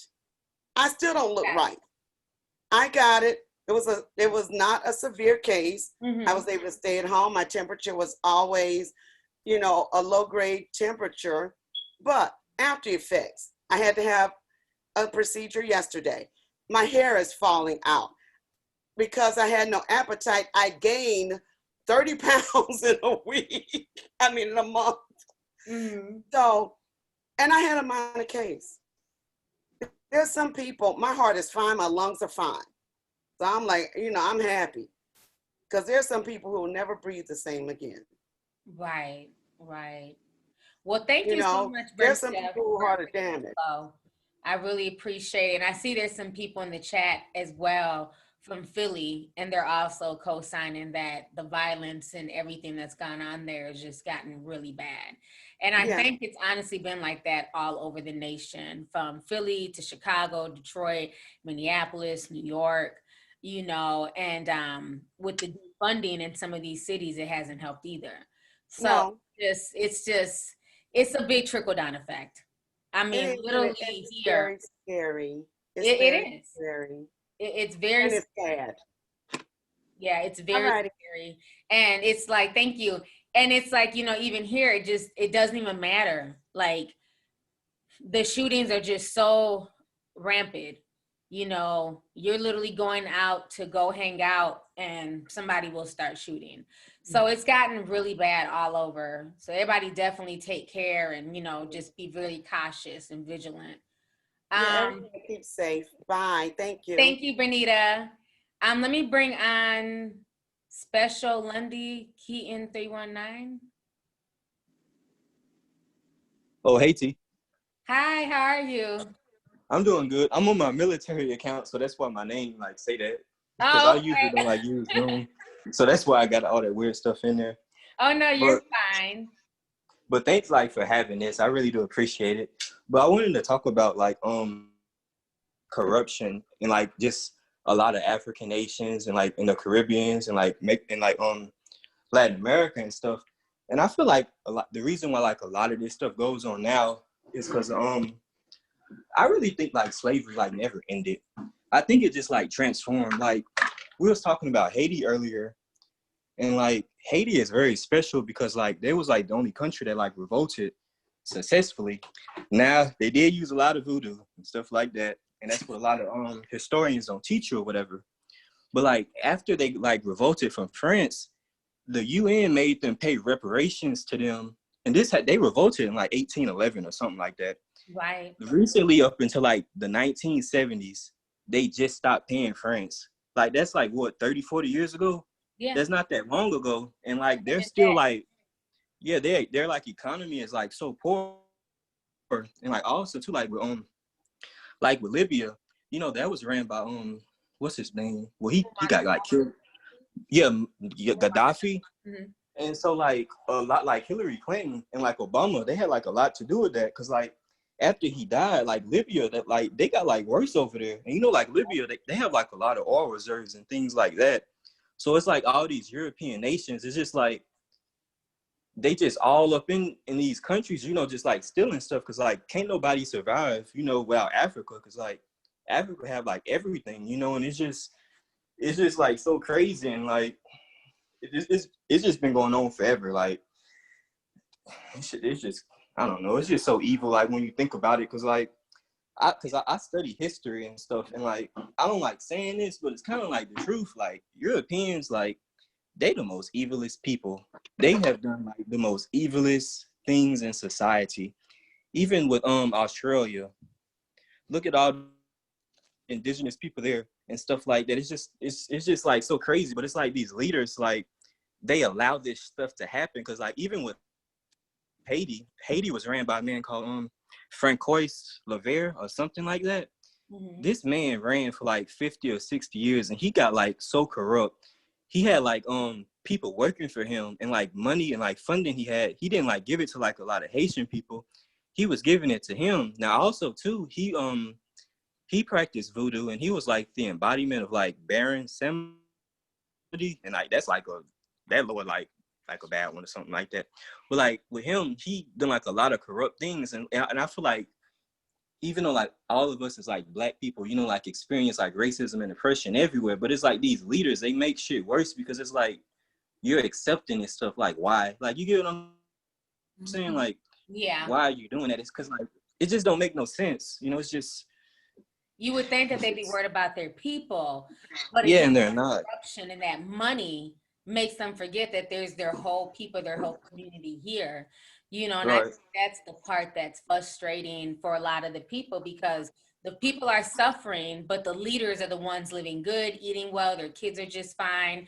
And they just, you have to be a special kind of evil to ignore your own people who look like you, who come from your own bloodline, your own tribal background, to see them suffering, but you want to assimilate into somebody else's culture. So it's really crazy, but it's gone on all over the globe. And like you were, to bring it back to Australia, the Aboriginals, I mean, they were almost wiped out. And I know Right. she was talking about earlier about, I think it was in Haiti, she was saying, where, you know, they come in, colonize, and try to breed out the people. And that's exactly what they did to the Aboriginals, where they had a lot of the white Australians basically trying to breed them out.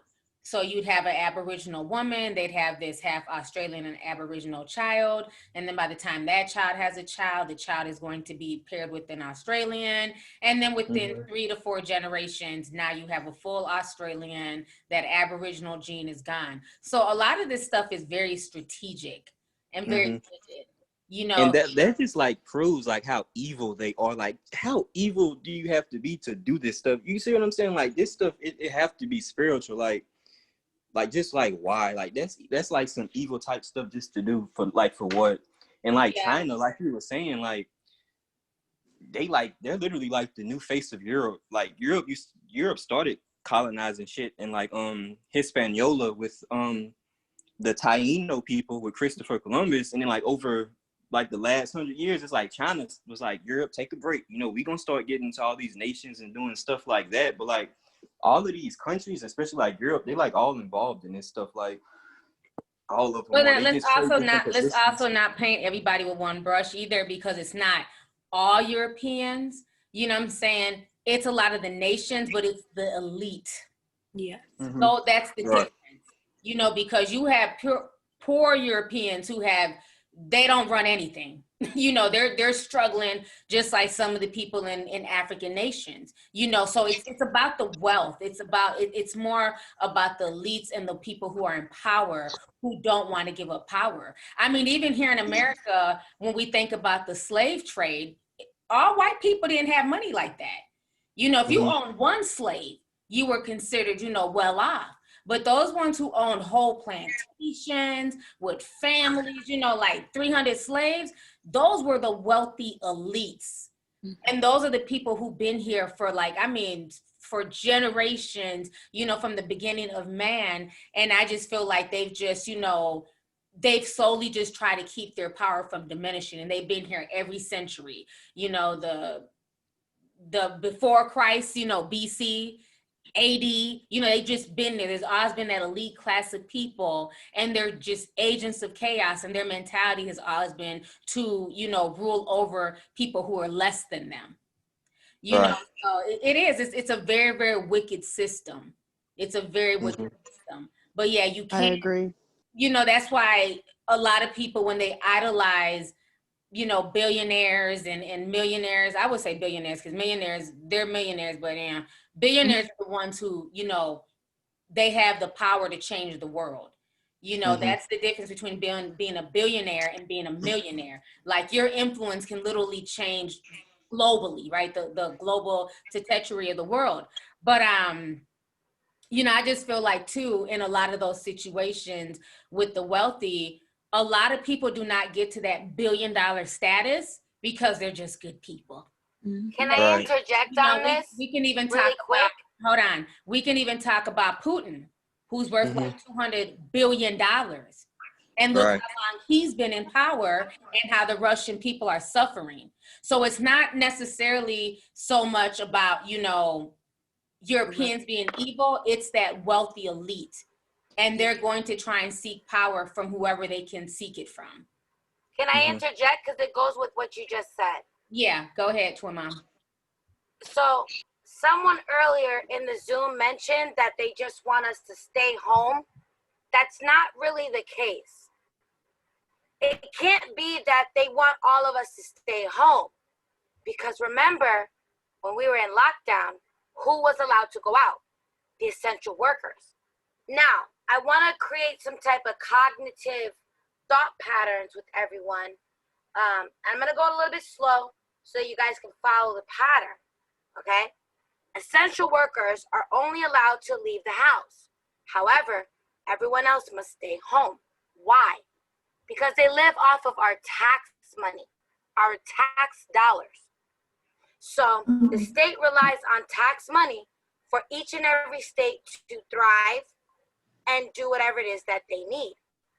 That is why anyone who is not a frontline employee, or what was the word that they used again? Essential worker, quote unquote. They don't even follow COVID protocol when they put these essential workers in the workplace. All these workers are at risk. So there you go again, where they don't care about the human population. The same way as they don't care about the Nigerian populations, the brown-skinned people, Hispanic people's populations. The states in the United, I already explained this already. I wrote notes. So if we as commoners gave them multitudes of monies, why would they have us be home be such a big deal? They could have used that money to support the entirety of the United States with all the tax money that we make. So it doesn't make any sense. So they want you to stay home because if you're not an essential worker to continue the economic plan, quote unquote, pandemic, and within that pandemic is to eradicate, or how can I say, decimate the minority population because we're so grand, right? To bury the AA and the Hispanic communities who built this community in the first place. Same thing as history. They want to revise history. Right. I just wanted to bring that up.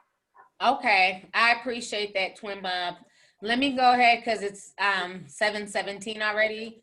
So we've been on here for almost 2 hours. So let me get a few other people on here. Lita, if you want to go ahead and say something.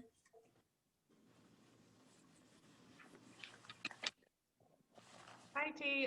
Thank you for putting this together. Hi, how are you? Hi. So I'm going to try to articulate this. I've been thinking a lot about predictive programming because of your videos and what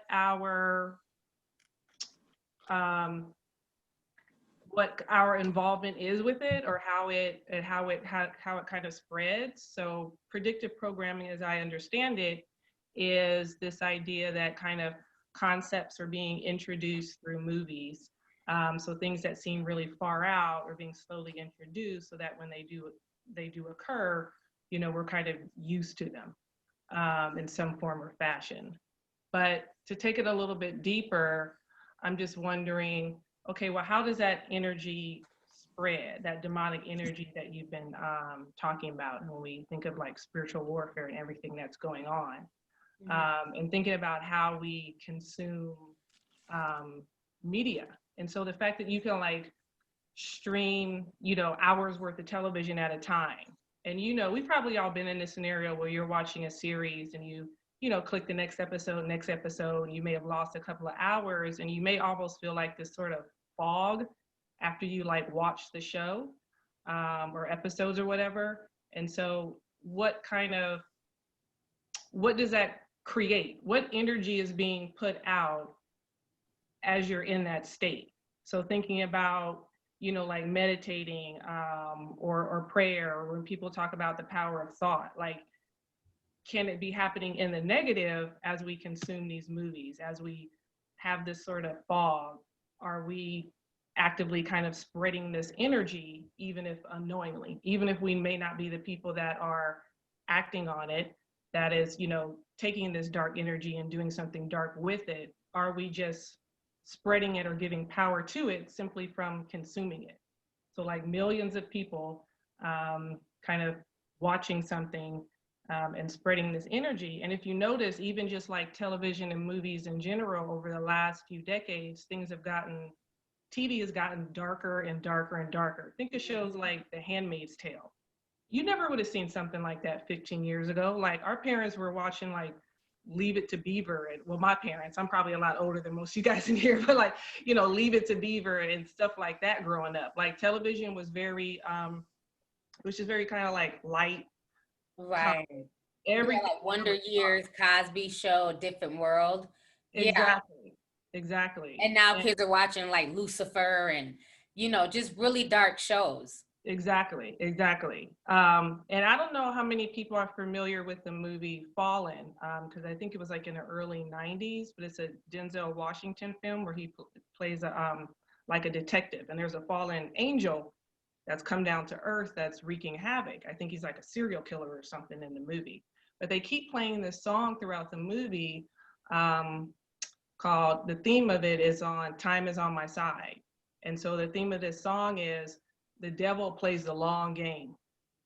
So, and for him it's like time is on my side. So he can make like one small change, another small change, and it's a domino effect. And by the time we connect the dominoes, it's too late. It's a huge ripple. And so when I think of like media and all of that, I'm like, what is the demonic energy that's being passed around unknowingly, just very slowly? I see some sage burning. Yes. Sage. I'm not mad at them. Yeah. That energy is real. And I think a lot of people think like for energy to transfer, you have to physically be in front of that person. And that's not really the case. Like you can feel people's vibes even on the internet. Like I don't even physically have to see you. You can write and I can feel if that person is sad, if they're angry, if they're anxious, you know, and I don't know how to explain it. Like I have no way to explain it, but I really can feel that just from seeing words that people are typing, right?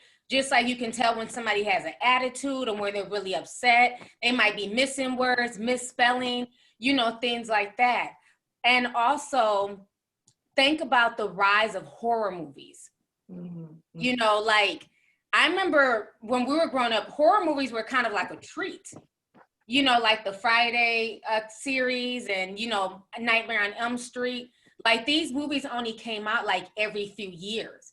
Right. Now, like literally a majority of the movies are horror now. And I remember when I lived in LA, that was one of the questions that I noticed the whole thing with movies shifting, where, you know, even when we were growing up, it was more like comedy, romantic comedies, you know, real lighthearted. Then I want to say sometime in like, I would say maybe like the mid 2000s, early to mid, it just started becoming more and more horror movies. Like before, remember horror movies used to come out around October, like the month of Halloween. So that's when you would see things like The Purge, Final Destination. Now, literally there's horror movies being shown on Thanksgiving Day, Christmas, the latest horror movie. Like we didn't have all that. So I had noticed the uptick in like horror movies, and they just keep reinventing them and giving them new names. But everybody has some type of possessed box, some type of deviant, some type of nun story, witches, you know, it's like the same themes, but they're just wrapped up in different names. So I had asked this producer in LA, and I was like, you know, I've noticed there's like an uptick in horror movies, because that was one of the things that I always told them. I never felt comfortable on set, working on horror sets. I'll do comedy, television, you know, different movies, but it was something about the horror genre. So that was always like on like anything for like background, or even things like with my agent to go on auditions. I just did not want to do anything horror, because what I found out via acting class is that when you take on some of these roles, you become that role. It's like you're being possessed by that role, and it can be very, very hard to exercise those, you know, those acting demons, I want to say, out of you. Right. That is what happened with the guy who played the Joker. I don't know why his name is leaving my mind right now. If y'all can write it. Heath Ledger. Thank you, Heath Ledger. That's what happened to him. I spoke about this on YouTube a few years ago, and then Michael B. Jordan came out and said he went through the same thing playing Killmonger. And I remember a lot of people didn't get it, like, oh, but Killmonger was a cool guy, and you know, he was just as cool as T'Challa. But you got to realize that is not who Michael B. Jordan is. He's a lighthearted guy, really fun, you know, down to earth. So that is a very dark character. This is the same character that killed his love interest within like the first 20 minutes he was on film. So that was a very, very dark character for him to exercise. So he had to break away from being, because he became Killmonger. So he had to find a way to exercise that, you know, acting demon out of him. So to, you know, I go back to reiterate what you're saying about the energy and the transfer of energy. You don't physically have to be in that person's presence. There's certain things that they put into movies. A lot of those Netflix series, like dealing with witches, like Sabrina the Teenage Witch and things like that. What I've come to find out from researching, a lot of those chants are real. I don't know if you guys know that. Yeah. You know, a lot of times people think that when they're chanting and doing all that hocus pocus, it's mumbo jumbo. Those are real occultic chants. You know what I'm saying? That they're saying in these movies and on these television shows. So you have to be very, very careful. You know, that's why. Hell no. Yeah, I never wanted to like work in the horror genre, because I feel like they have to invoke certain things to make those movies scary, to make them very, very realistic. And then you don't know what type of spirit you might bring home with you from set. Right. You know, so yeah, it's a very, very real thing. And people never feel bad about protecting your energy or not feeling like going to go see something. I know even with me now, because when I was younger, I used to love horror movies, and, you know, we'd go watch movies after school and with friends. But now as I've gotten older, like I had to mentally prepare myself now to even go watch a horror movie, because they're so disturbing. You know, they just really disturb my spirit. So yeah, but no, thank you so much for that. I really appreciate it, Lita. Lovely T, I'm sorry, yes. Lovely T, I'm so sorry to interrupt, but when she was talking about time, this is because you know, when we talked about in that Zoom meeting, this reminded me, because everybody thinks I am crazy about this, but in the Bible, it talks about Satan manipulating time, because that's his whole thing. He wants to have longer time on earth to rule. Mm-hmm. And it's in Daniel 7:27, and in Daniel 12:7, and it talks about having time over the earth for a time and a half, and that's when it talks about CERN and everything. And then also too, when you were up there talking about your energy, I just want everybody to remind yourselves to call your energy back at the end of the day, because a lot of people are staying up in the middle of the night, waking up between 3 and 5:30. Make sure you call your energy back and release whatever it is that's bothering you, because the world is not, you know, you're not meant for the world. It's not your burden. So make sure you call your energy back, because the world it's a vampire, like you always say. So make sure you're calling your energy back and releasing things that it's not yours, because it can end up killing you and making you sick. So that's Before asking in the chat, Marsha, how do you call your energy back?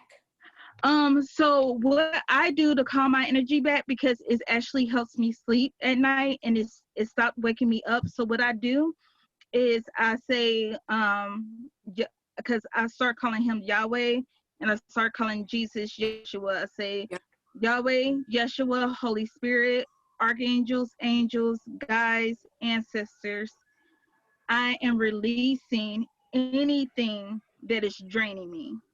I am releasing it to your light. I am laying it at the foot of your cross. Anything that has attached to me, spiritually, demonically, that is not of you, I'm releasing it. I'm cutting it. I'm releasing it to your light, and I'll call back all my energy. I'm calling it back. Amen. And you just call your energy back. And if you wake up in the middle of the night, just call it back, because it could be something trying to drain you. So yeah, because remember we talked about that a few streams ago, and I know people are saying this in the chat, that a lot of us are waking up at 2, 3, 4 o'clock in the morning. Yeah. Just randomly. You know, you might fall asleep at 10, and then it's like you wake up and it's like, what the hell? It's 3 o'clock, it's 3:30, and you want to go back to sleep. And now you're on Instagram because you literally cannot go back to sleep because it's like something just woke you up. Like, I just had to go pee. Now I'm up like, what y'all doing? Hey, y'all, who's up? No, because she just reminded me of that. And then that's what I've been wanting to remind people. It's like, that's what I'm saying. Like, call your energy back, because a lot of people's been saying, it's like, I don't know what this is. It's because, like, I believe all of this is pandemic is sacrificial, and it's a spiritual sacrifice. It's a blood sacrifice. That's why all this stuff is going on. And also too, a lot of people are like, why is it like the Black people that are being attacked? I really believe, like, when I was younger, I used to always question God, like, why, as a Black person, why we're always harmed. And he showed me a vision of Archangel Michael, and he was an obsidian angel. Like, he was a dark angel, like his skin was like dark as obsidian. And he was like, this is why you're hated, because the enemy was defeated by a dark person, like by a dark angel. And so that's why Satan hates you. It's because he wants to wipe you out because you look like the person who defeated him.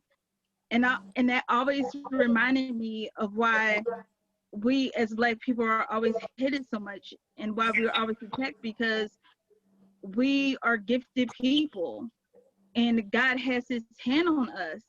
But yet everybody hates us so much because they see the power that we have. They see the hand that God has on us. And so I think that's why a lot of people, they don't understand why we're so gifted, why God has blessed us so much, why no matter what happens to us, whether if it's in a genocide or whatever, he always leaves a remnant of us. He always leaves something of us behind. And we always triumph no matter who tries to harm us. And I believe no matter if we're in Haiti or Nigeria or Sudan or Uganda or wherever, whoever is trying to take us out, like, they're not going to win, because God has his hand on us. He has his angels guarding us. He always directs our paths. So, amen. No, I appreciate that. So thank you so much, Marcia. You're welcome. Appreciate you coming through. Let's see here. So I'm going to take one more person, and then Rejoice, are you in here? Because I had sent you a message. I don't know if you heard me. Then Rejoice has a game for all of us to play. Oh wait, T, I don't know how to raise my hand. Can I say something after the other person says something? Yeah, Estrella. Or it's Starlini, the girl who like sent you the super chat about Blanquitas the other day. Oh, because what is your ethnicity? I'm Dominican and Haitian. So. Oh, okay. Yeah. Yes. Yep. I remember that. Give me just a second here. So let's go ahead and have, looks like Rashai Long Holmes. The hand's been up. Yes, it's Rashay. No Rashay. problem. Okay. How you doing? I'm good. I just wanted to, go ahead and hurry up and say my thank you to you for being so bold and brave for, being on this platform. So really quickly, because I know it's late and I've been on here with y'all and everybody else, thank you for being so bold and sharing all this great information. But I have always felt things, in this whole energy thing. And because of you in this platform, I don't feel, sorry. I don't feel like alone anymore. I feel like we do have this to support each other. So thank you for that. I wanted to hit on, because I'm a teacher, and this whole virtual learning thing is really tying into the whole pandemic plan, because we were the first school to go completely virtual, the first school system to go completely virtual. And now all of a sudden we're being rushed back into the school building. As of now, like, we just found out, didn't even let the teachers know that we're expected to return back to work in January at the end of the month. And or to that go makes back into the physical school. Yes.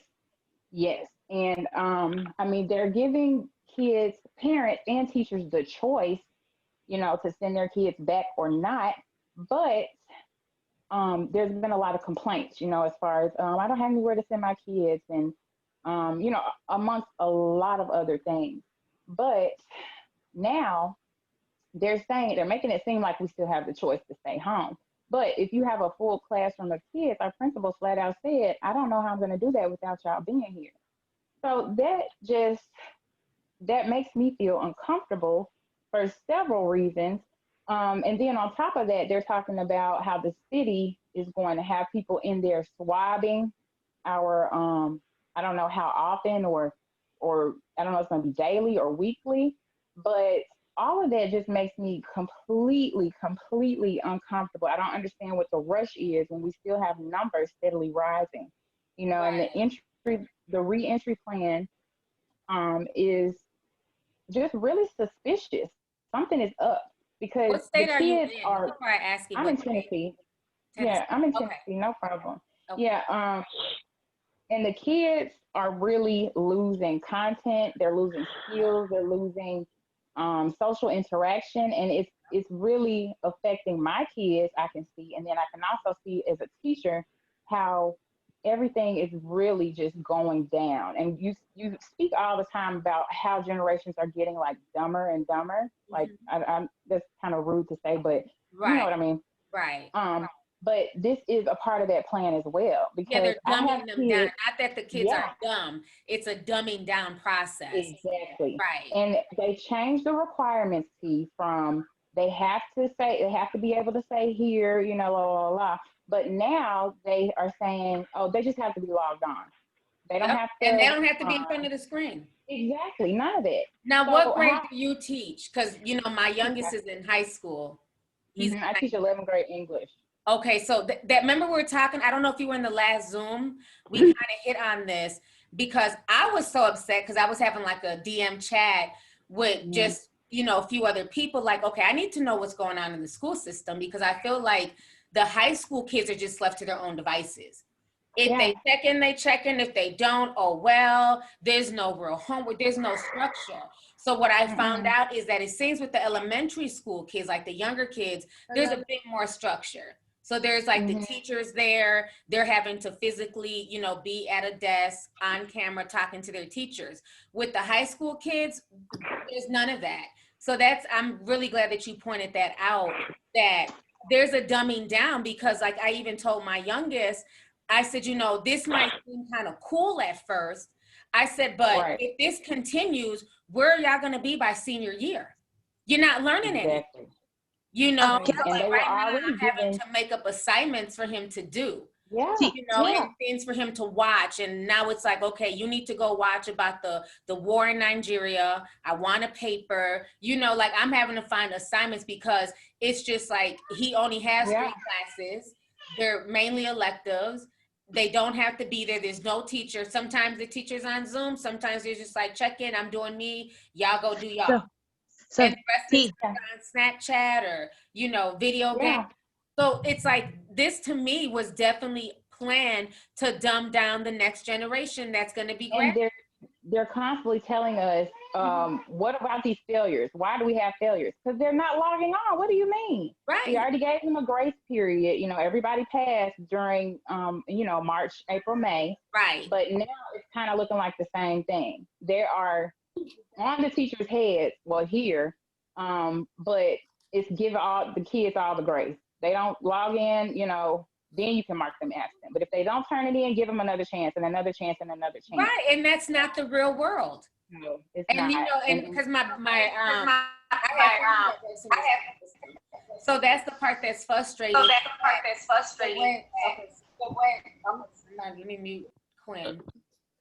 The way that things are being ran in the school system for years has like frustrated me, especially in the inner cities, because that's where my family member works, is in the inner city schools. And it's like all this babying and pampering and chance after chance. I'm sorry, school starts at 8 o'clock. At 8 o'clock, you need to be at your desk. If you're not there in the real world, I can't clock in at 8:15. Because I'm just late. There's like no structure. It's like the kids are now running the schools as opposed to the teachers. And to me, I feel like the reason why it's so complacent is just like these kids can walk around with hats. They can have cell phones in classrooms. You better not say nothing to them because then the parents be ready to come up there and fight the teachers. I feel like they're doing that because, again, they're feeding these kids to the prison industrial complex. Definitely. So they don't care if you graduate. They really don't care if you take school seriously or not because they'll see you in prison in 4 years. Exactly. And that's what, more money in their pocket, you know? And so it's another part I'm studying. My last thing, I'm studying some things about trauma in virtual learning because this is going to affect kids. It's going to affect the adults, like my coworkers, myself included. Like we are all just frazzled. It's too much going on. Like you said, we're being snatched and pulled in so many different ways. It's not just teachers. I'm talking about, you know, everybody. And it's just like different categories of stress and trauma. And it's just not good, you know, emotionally, financially, everybody is struggling. So again, I thank you for this platform because I needed this. I don't know what I was about to do if I didn't get that notification today. No, I'm glad. And, you know, as much as you needed this, I feel like I needed it too. You know, like sometimes you just want to be around like-minded people who just want to listen and talk. There's nobody in here being an attention seeker. There's nobody trolling the chat. There's nobody typing in caps and little letters talking about, you are crazy. You know what I mean? It's just good energy here. Yes, and I appreciate it. That's why I want to have this because I got a place where we're able to just come and just, you know, speak for an hour or two and just get things off our chest. Because maybe what you're going through, there's probably another teacher in here going through the same thing, you know? So, and I think that's the good part of all of this. And I don't know if Rejoice is ready with the game. I don't know if I'm missing chat tonight. Rejoice, if you are, just let me know. Can I say something? Oh. Yes. Is that Mars? Yeah, hi. Hi, how are you? Everyone. I'm good, thank you. How are you? Good. Well, thank you for doing this. I love you, and I'm so glad that you know you're talking about the SARS thing. I am 100% Nigerian, and I kind of did spend some time there growing up. So I just want to quickly point out, and this I think ties everything together that everyone have said so far, because I'm also a history nerd. So if we go back in history very quickly, let's talk about Julius Caesar and Cleopatra very quickly. So whenever that time period was where the Romans had control of the Egyptian Empire, the reason was all because of the fact that Egypt had so much resources. Egypt was the powerhouse of the world back in that time. Everything that had to go to the Western world had to go through Egypt. So when Cleopatra's parents passed and there was going to be a change in the power, in the hands, in the authority, it would fall to the son. However, the Cleopatra's brother was very young. He was very, very young. And whoever it was who was going to be ruling by proxy would be his uncle. And they did not want that. So they did whatever it took to make sure that he was ousted. And they thought, we're just going to position Julius Caesar there. Cleopatra is a woman, and you can subdue her in terms of still gaining that control. So, and in the end, we all know how the story ended. She had a child for him, and they all got slaughtered, right? Ending that dynasty. Now, I say that to say, when we go back to colonialism in Nigeria, normally a country like America, any big country will have, having the resources that Nigeria has, will have their own petroleum industrial companies. But all the companies that mine oil are not even owned by Nigeria. The ExxonMobil, we're talking about Chevron, not a single one is owned by Nigeria. All the big factories, all the cocoa factories, you have Guinness, you have these big giant companies there that is not owned by the Nigerian government. Right. So that is still total control. Nigeria is called the Giants of Africa. I didn't make that name up. It's always been called the Giants of Africa because they knew that the white people called it the Giants of Africa. So when you have a giant, what, in my opinion, do? You do whatever it takes to subdue that giant, yes? Right. So everything, I feel like it's strategic. Look at Boko Haram. I feel like they saw that there was a generational change coming, because all these geriatric leaders that we have in power, they just switch hands. But there is a new generation coming where we are like, no, we want Nigeria to own this. If we're gonna be mining things, because that is the mentality of the new generation, we're not going to do all this schooling that our parents push us to do, have PhDs gathering dust, yet we're still having to cower to external organizations. Because when it comes down to it, we're still the ones doing the manual labor. So in common Togo, Benin Republic, they have 24-hour electricity. How is Nigeria as big as it is? Nigeria, if Nigeria's resources were managed right and all things were right, Nigeria is on the same level as South Africa. Yeah. Let's think very quickly about apartheid and the reason why it happened, or for oppression. So Boko Haram, very quickly, when all of this started happening, when Boko Haram was initiated, their agenda is, we do not want westernization. We do not want Western civility. What does that mean? Because they see a generational change coming. And that could not happen, because if it does, if power changes hands, then it's no longer favorable to all of these people that are benefiting from it.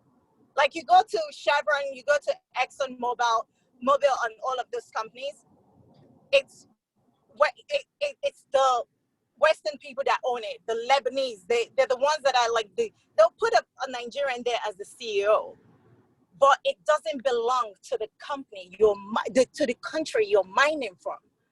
Mm-hmm. You're mining cocoa.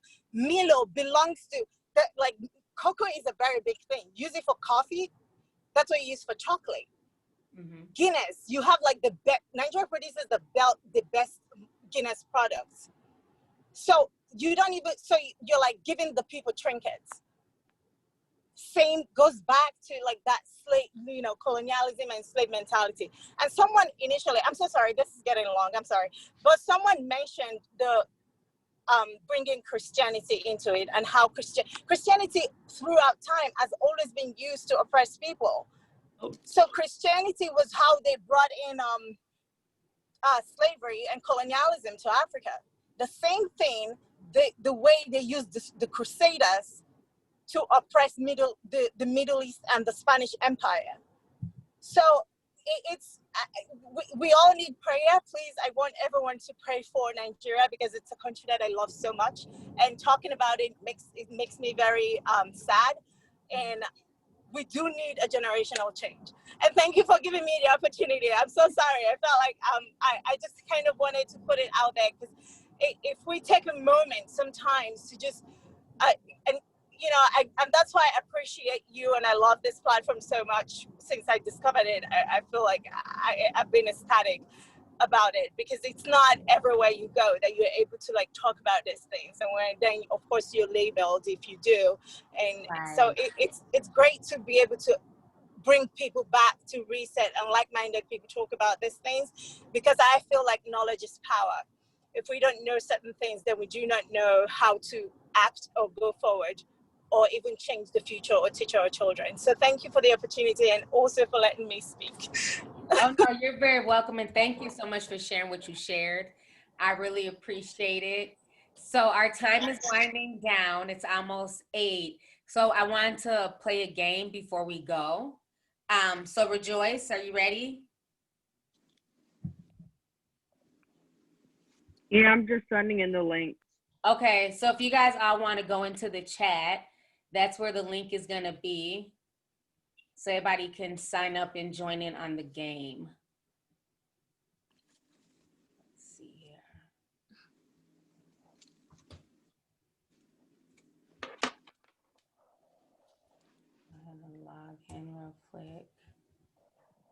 Let me know when you post the link in there.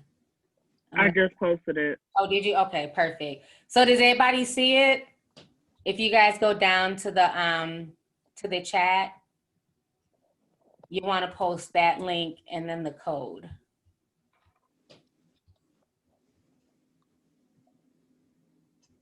Okay. And this game is called What in the World? So let me know. Does everybody see the link? Who's gonna play? Yeah, they give you options team 1 or team 2. Okay, Rejoice. Because I didn't get that option. Yeah. He's saying that he got an option for, oh, I'm on team 2, never mind. I guess it just put me on team 2. I think it asks us to select a team.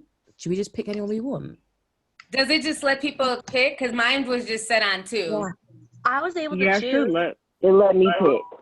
I was able to choose team 1. I chose team 1. Well, team 2 gonna win, okay? Team 1. Team 1 is gonna win. We're gonna win. I'm team 2. We're gonna win. We're gonna win. All right, and I don't know if she made this game up, so there's no way I can cheat. I don't know the answer, so I'm playing right along with you. Is this gonna be like Carmen Sandiego? I just know I'm terrible at trivia. We're ready. Let's have celebrity team. Guys, if you guys know that you're gonna yell during the game because you're losing or something, please mute your mic. And don't be giving out no answers. Don't stress us. Can we Google? Hey. I'm not gonna know any of the answers to call them out. Oh, you know we talk. You know we talk during movies, honey. No, What's the code to get onto it? Sorry. Hold on, Monique says she doesn't see it. Hi, T. I can't play because I haven't eaten, so y'all have a good time. And I wish both teams good luck. Thank you. I'm waiting for I didn't have to put a code in. Jimmy Johns to come, so. I didn't have to put a code in. Yeah, some people don't have to put a code. I think it's put your name in. That's what the code was. You put your name in. Oh, okay.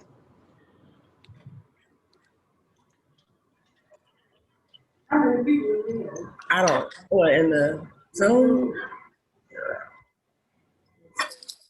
Somebody in the chat says, "What's happening?" I was playing Mortal Kombat. Oh Lord. I just gotta say, I really love y'all, and I enjoyed this conversation tonight. Oh, I'm Love you glad, too, Jay. and I enjoyed it too. Yeah, I had Same good here. times. Thank you guys for coming in and talking. Skippers unite. I definitely for real? I can't. So is everybody logged in? Yes. Okay, so Rejoice, we're ready whenever you're ready.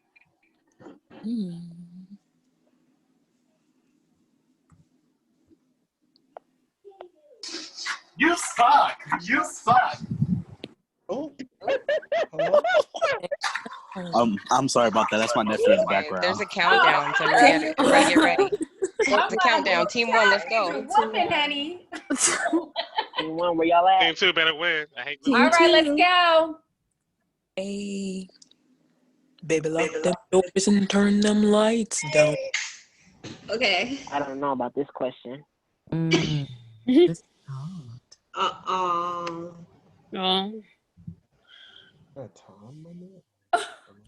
we use Are we Google? gonna get kicked out if we get it wrong? You can't use Google. You can't use No. Google. All right, so we got 113 players left. Wow. Yeah. I'm gonna have to guess. You better not get it wrong. It's an open question. It's loading. Oh. Right. That's funny. Oh, how did I get that wrong? Well, this was easy. Well, I got that wrong. I got that one wrong. Who got? I got that one right. got it right. I actually guessed it Oh, right. yeah, that was, I got it right. Oh man, that's funny. Question is an opinion. Second question was really easy. It's an opinion, right? It's not letting me choose answers. It's saying I'm new. I'm a new participant. I don't know what that means. I've seen this one. Oh. What is the beehive? Jay-Z could have told her to do it. That was the answer, though. That's what I said. I don't think it really was the beehive, more Yeah, that was Sweet and T-Wall, Savage. honestly, but Can we hear our That's answers? wrong. I thought that was me that was tripping. I'm like, it wasn't the beehive. Thank Yeah, you. that's what I said. It wasn't the beehive. This one's easy. who Got else? it. That one could Who have been else? all of them. Ice Cube, Diddy. Yeah, remember, don't tell the answers. Don't tell the answers. Don't tell the answer. I almost flipped for a second. These questions are lovely. I'm not gonna lie. I'm low key getting all these answers wrong, bro. Like, I've only missed 2. I'm not doing only too got bad. 1 or 2 I'm wrong. like, Rejoice. I got 2 wrong. Yeah, these questions be hard. Not even I don't letting know me this put in answer. answers. I'm a guess. I missed 2. What? I think I got this one wrong. Yeah, I did. I got that I shit only wrong. got the first one wrong. Sad day in America. What number is everyone in? We all got that one. What number is What in the world? Number 8. Number 8. Okay. 8? Yeah, I'm on number 8. I'm on 6. I'm on number 5. Leah's trash. I'm on number 6. Okay. Everyone's on different questions. So everyone's different numbers. Oh, I thought we was all Okay. doing it at the same time. That's I what thought we thought. were the same too, Me too. but we on different numbers. I'm on number 6 for the finish. 5 minutes. I know it ends at 10. All right. So I'm going with 10. Okay, so I got 4 more. I'm at number 9. Period. I'm sorry, Team 2. I'm letting y'all down. I'm carrying this. When is that you? I'm No, right. I'm winning. Carrying this. Better be studying. What's going on? Team 2, I got you. I mean, I'm trying my best. Team 2 is winning right now. Yeah, team 2. Oh, I don't know this one. I'm guessing. I don't know this. I don't know number 9. I've been guessing a lot. It's really sad. Guys, number 9. Auntie's been saying it. She said it Like inside? I've been guessing way too much. Come on. Oh shit! I got that shit right. Wait, so I know for Hey next y'all, I time. got 700 points for the team. So what's up for team 1? What's up? Yeah, I got 700 for I'm team gonna 2. go Oh, Yeah, that's 700 for no, team I heard that. 1. At 800 for Team 1. Or no, I got 800 Was for anyone team in got the 700. I didn't finish yet. I got one more question. One more question. I'm on question 10. I got just 600 for finished. Team 2. I'm on I got question 800 for 2. Team 1. 700 for Team 1. 700. 800 for team 2. I got That beehive 600 answer, for though. Team 2. KFC. I got We got 900 beehive answer. That was wrong. I got 700 for team 1. I missed 3. And I'm I gonna tell you did what. bad. I'm so Some of those, embarrassed. Sorry, team. some of those answers are Okay. incorrect. Team Does score. it tell you Got 700. Game. Does it Oh, tell so you how that I many you know got for right next at the end? time. How do I participate? Wrong, cause You have to click review answers at the bottom. yeah. And it'll tell you. Team 2, I got 800. And then it tells you 600 for Team 1. All right, Team 2. Okay, so hold on. I don't see like No, everybody. Beyonce answers How many were African countries are in It was Twilight. Like She had everybody an on advantage Team 1. because a lot of those questions were on her podcast. Yeah. Right. That's why Yeah, exactly. questions okay, I got Well, 6 damn, answers correct. You won. Well, hopefully you guys listen to the They didn't let podcast. me participate. I did. But I Watch all of it. Victoria, don't feel bad. That was me too. You know what? I'm happy that I She did. sucked me into that podcast. I was like, All right, who won? mind blown. The whole podcast. Ari won and Yeah. Team 2 won. okay, but hold on. Mute everybody. Hold on. Rejoice, I can't see who won though. I just see like my score. Because you have to be in the host part of it. Oh, I didn't log in. Okay, let me. Yeah, that's why. Because I couldn't even see. It's the password that I sent you earlier, right? Yeah. So that way I can see the winner is, because the winner wins something. Okay, put that in there wrong. Hold on. Okay, y'all can keep talking. I'm gonna log in. Team 1. Let's get it.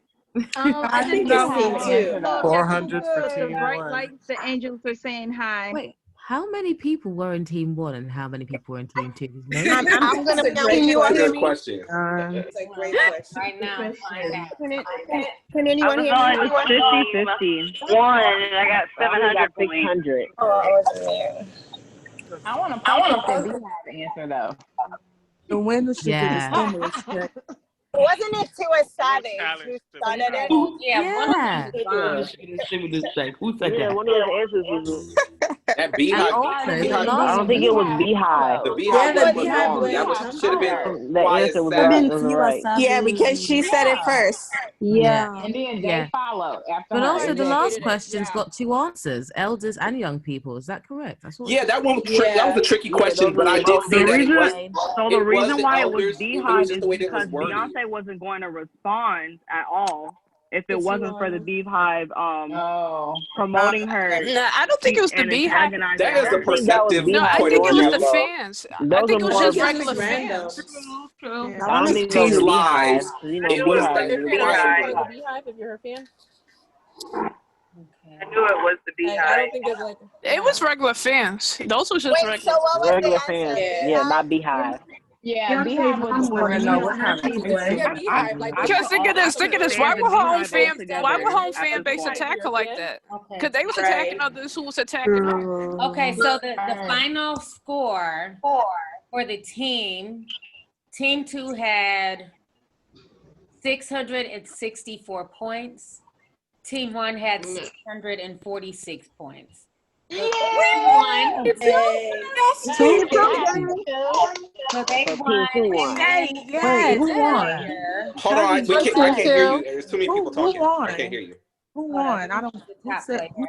Who actually won? Okay, I'm gonna Team show two. y'all. I'm gonna show you my screen. Hold on. Oh, team 2. Okay. Yeah, team 2 This is won. the top player. Oh. Team 2. Let me share. Girl, Okay, so you guys can see that. Okay, so team 2 won. Woo! And the top player. Yeah. Am I looking? It was a lot of people who got close, but it looks like Ari. Ooh. Congrats. What does it mean when you say You know what? There was several people that came in number 1.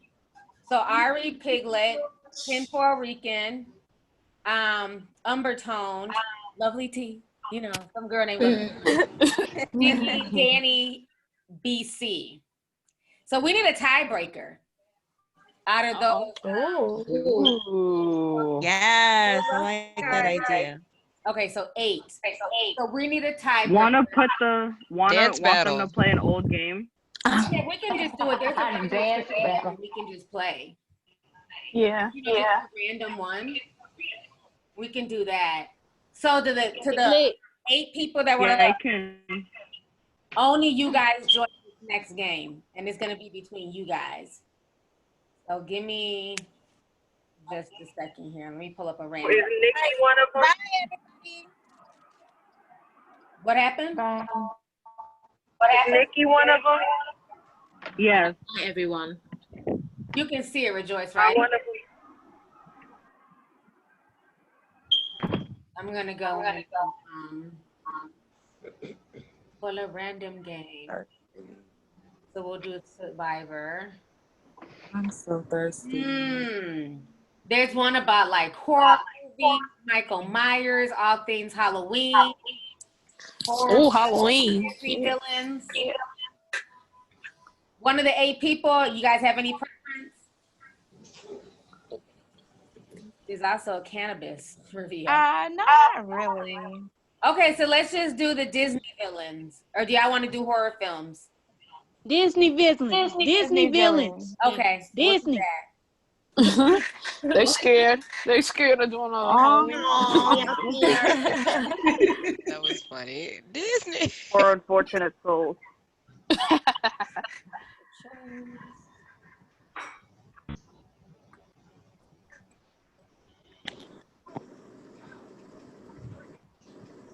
Okay, so we'll do that one.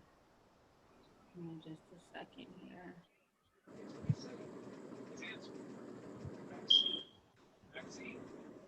Game was fun. Hey, Luna, can you show us what you're crocheting? Okay, so to the 8 people, I'm It's a gonna put the blanket. code and the link in the thing. Give It's me the blanket. That's nice. Thank you. Well, I want to learn how to do that. Okay, that is the link to the Thank you. So only the people who won clicking on that link. Okay. Yeah, make sure the people who won get in there first. Okay. Oh, so anybody can play? No, it's supposed to be for 8 people. Oh, okay. Letting me click on it. So It won't let 8 me people, click are you on guys it. all in there now? No, I'm not. Okay, It's let not me letting me click on it. start the game. Wait. Who was that yelling? Piglet. Wow. Wait.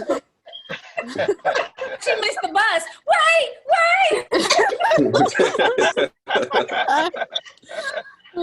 That was funny. I'm gonna leave, girl. I'm ready. Okay, let me know whenever you guys are ready. Okay, I'm in. Are all 8 people ready? Yes. Yep. Okay. We're gonna start the countdown. Give me just a second here.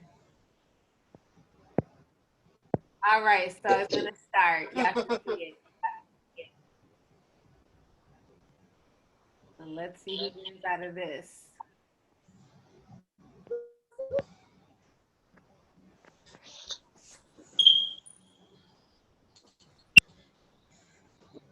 Someone needs to change their fire detector battery.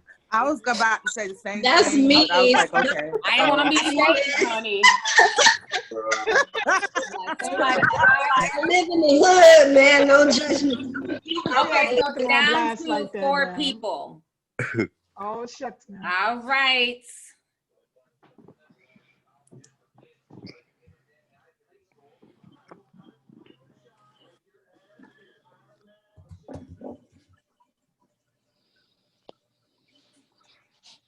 Damn, the time ran out.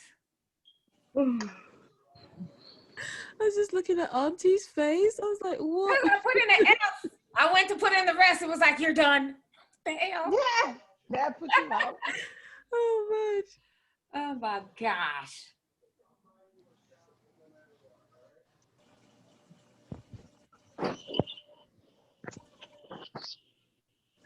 Okay, I'm out.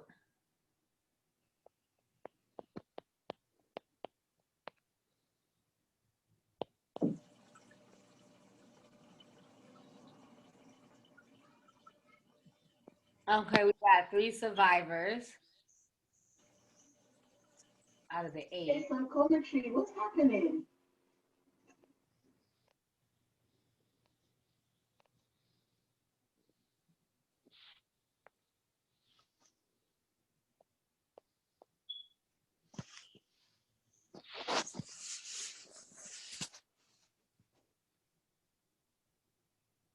How am I the winner? Wait, what? Can we get a rematch? Like, how did I win? Like, Can we get a rematch? Queen T. I didn't be the winner. Come on, T. We need a rematch. No, I want to do Hold on, who was Roger. before me? Like, yeah, I ended up being the sole winner. Hold on.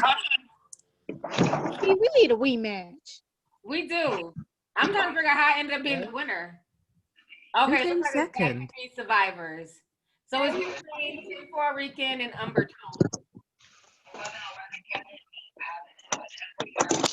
Tinfoil and Umbertone, are y'all still playing?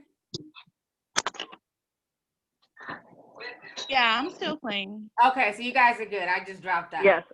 It's between Can y'all. Piglet play? I think you got it wrong. Like, cause it only has it down to those two.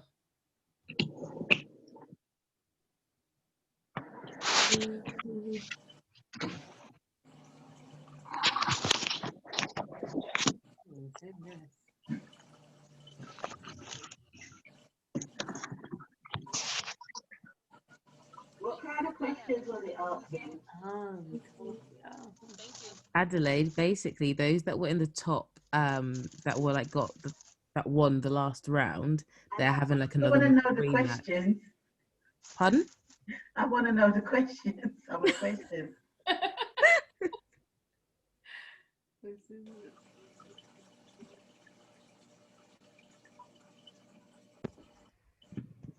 I think, okay, we're on question 8, so there's like 2 more questions.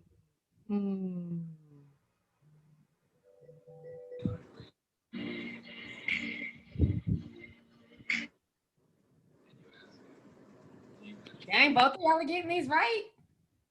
This about to be a tied game for real.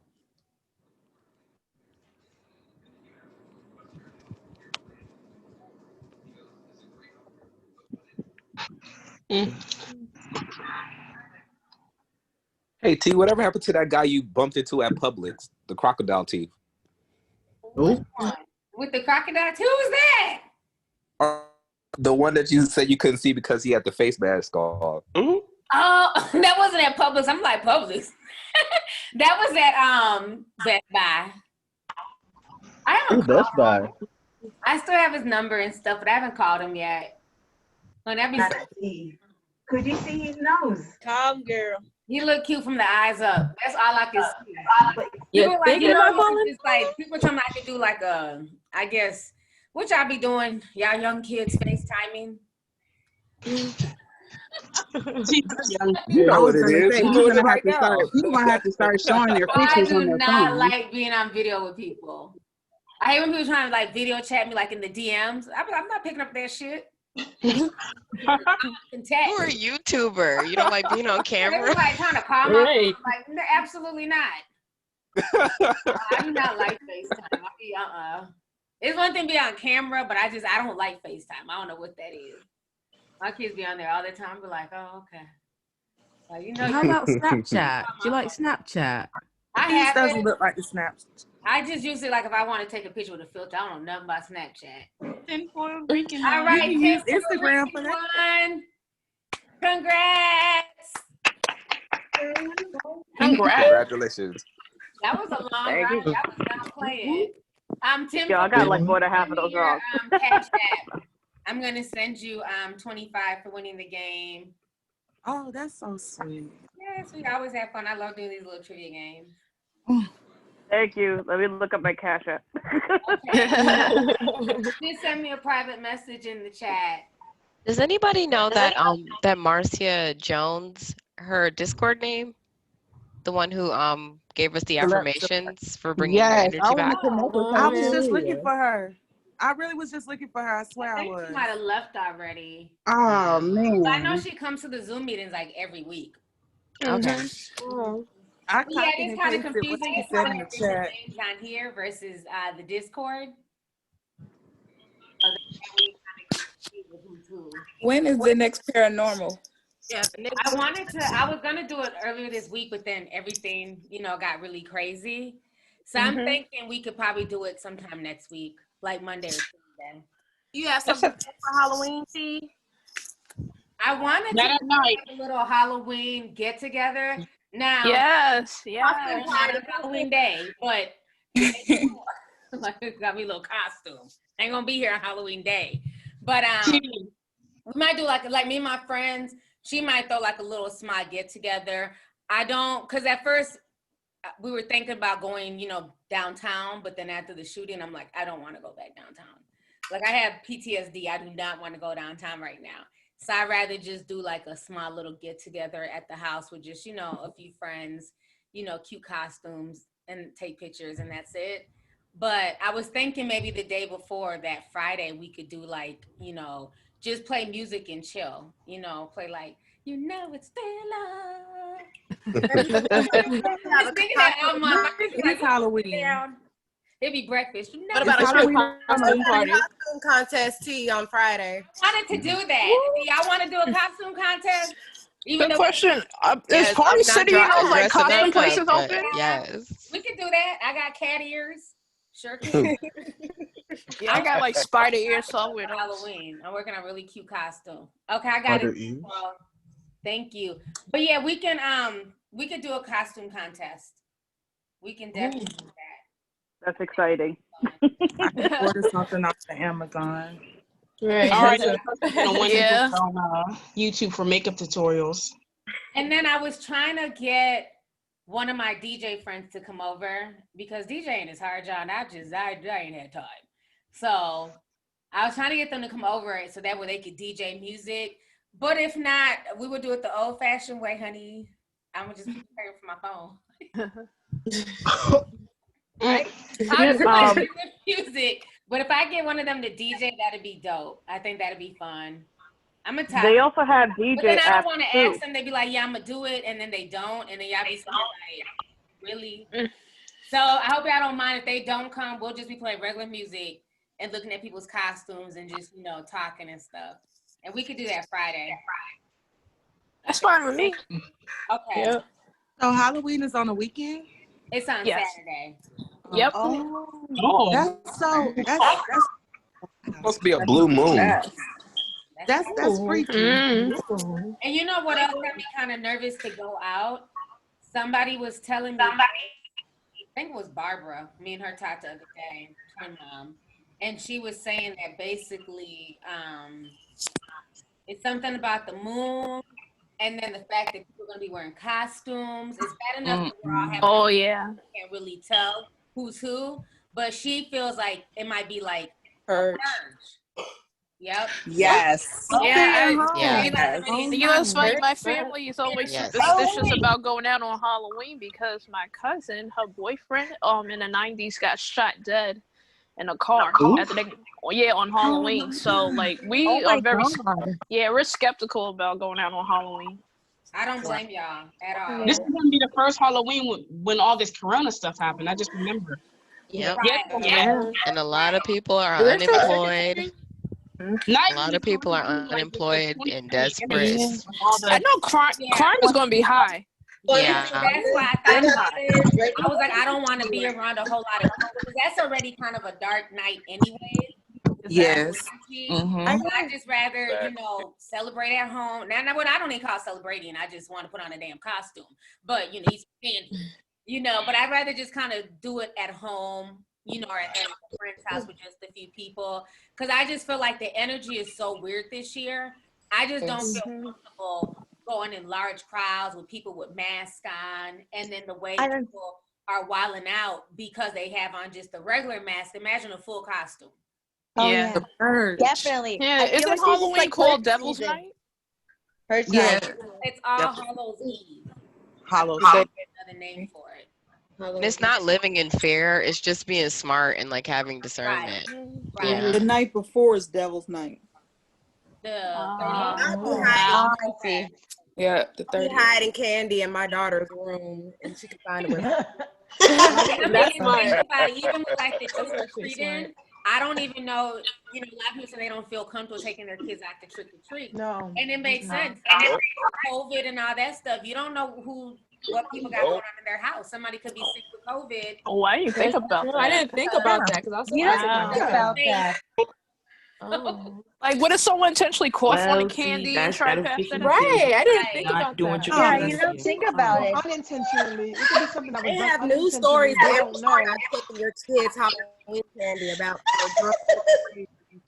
People still expect candy. Yeah, I still expect it.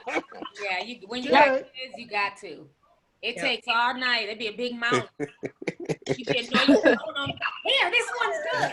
Hey, do y'all be throwing out them weird candies that be wrapped in them orange and black wrapping? Yes, I yes. never liked I never those ate candies. that. They tasted weird. The one in the orange wrappers, they My mom always tasted threw out weird that to candy. me. We Those never are got the to most try. nastiest Halloween candy. Do not knock on my door. No, No Question: candy. There will be a Question: Did candy anyone here. in school used to go trick or treating? They Like still you would do it sell in school, trick or treating? Yeah, we did You it. go class to My class. class do that. That was really Yeah, they big did that here in in school. Florida. What? Yeah. Y'all better go room to room trick or treating. room to room. Yeah, we Oh, used my to do cousins it did that in last year. school. They'd have whole parades, and we could walk around the school and show off our costumes.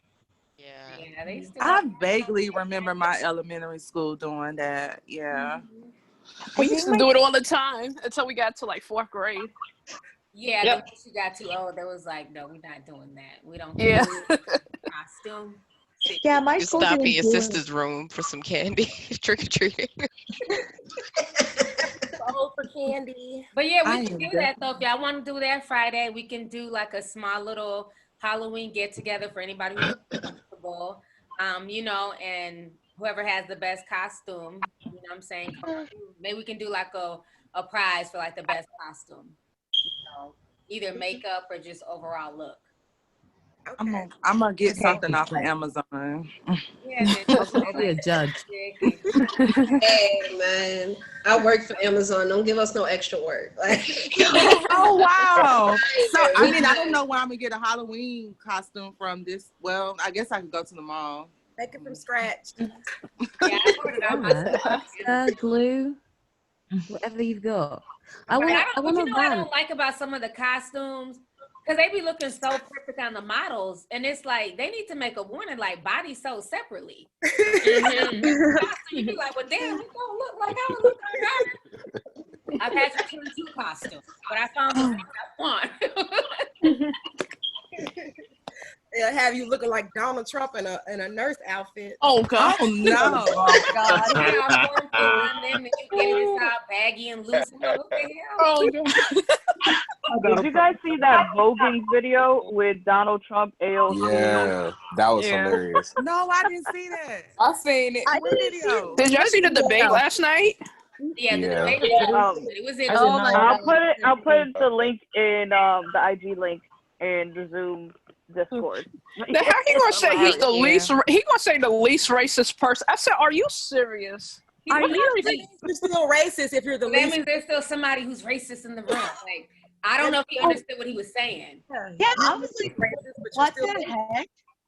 I was like, what? You Does he said ever so understand what many he's things saying? in 2015. Talking about Trump, I've got a question, guys. What is your country doing? Because I'm trying to fly it out, and they're not letting me in. Like, I'm gonna tell you to wait till December. 'cause I Yeah, don't know just how hold this off real country gonna quick. be. no, but it's for December. So every Christmas, I go to Nevada to go stay with my friends. Like literally, like for a period. Like I stay like for over a month. Girl, And don't they're come here. not. In all seriousness. Let this year pass by. But I'm like, your I've numbers are higher than mine. visited Why are you Vegas, blocking too. me from coming? Yeah, travel is getting hard everywhere. I Everywhere. stay in Nevada. It's crazy. The numbers are going up like crazy. Where out you here. stay No, at? Kearney, Nebraska is Las going Vegas, up. Nevada. I'm in a college town, and our UNK, like the Kearney, Nebraska's cases are going up, especially in Nebraska. Our cases are gone up so much. And as a university student, we have to wear masks. And like for me, I've been randomly tested once, and I'm afraid to get tested again. And I don't even know what's going to be happening if we're going to shut down again. I hope not. I hope Let me Nicole ask you and guys: are you guys going to let Maya. this keep you guys from like living? Like, because this is not going to probably end until next year, in like towards the wintertime, or where we're going to probably see some kind of change. Elaine, please no. No, Listen, because we're trying to move. and I So think yeah, you said we still who else moving. lives in Vegas? Nicole. No, because I've got a wedding to go to in April as well. Is that Yeah, that's too long. Way too long. Yeah, you still gotta live your life. I haven't been to an amusement park all year, and I'm sad. That's because they're shut down. No, they I not. know. I went to one. Well, Yeah, Six Six Flags Flags was is on live. open. They was at Six Flags just last week. Amusement parks are open. Yeah, I they're didn't open. know Not that. all of them. A lot of them are But this still is the, like a place But like y'all Florida. notice I don't that feel some of comfortable these going. people are taking advantage to, like some of these companies, the whole COVID thing. Like you got restaurants like, oh, we're automatically charging a 20% gratuity because of COVID. The hell? Wow. That's half the damn meal. You know, like Audacity. somebody's The automatically. audacity. Like the customer service is gone. Like usually when I go to like the dealership, like if I have to get something fixed on my other car, like before there'd be all types of snacks, hot cocoa, little mini juices. So I go in there, I'm like, where's all the snacks? Oh, due to COVID, we can't have. Get the hell out of here. Right. Like, Due to COVID. Oh my God, that's a Yeah. lie. service. Not Y'all like, just put 'em yeah, on. like I don't trust going to Florida, and that's where we You usually don't go get no more vacation. samples. Yeah, you don't get anything. You go to Sam's Club, you walking around like, where's the samples? Oh, wow. We shut it down. Costco doesn't sell churros no more. You said what? Wow. Costco's? You gotta go to Said Costco in Costco. Jersey. They're still giving samples. They're not What? giving no samples. Yeah, nah, BJ's don't do it either. I remember you could go to Costco Sam's in Club on an empty Alabama. stomach and get fed. Not no more. Get in line. I forgot about the samples at the mall. Panda Express was so happy that they don't have to give no more samples. Oh, yeah. Hell no. Even more free orange chicken. They be saying in that food court, chicken, orange chicken. Let me try that premium meat.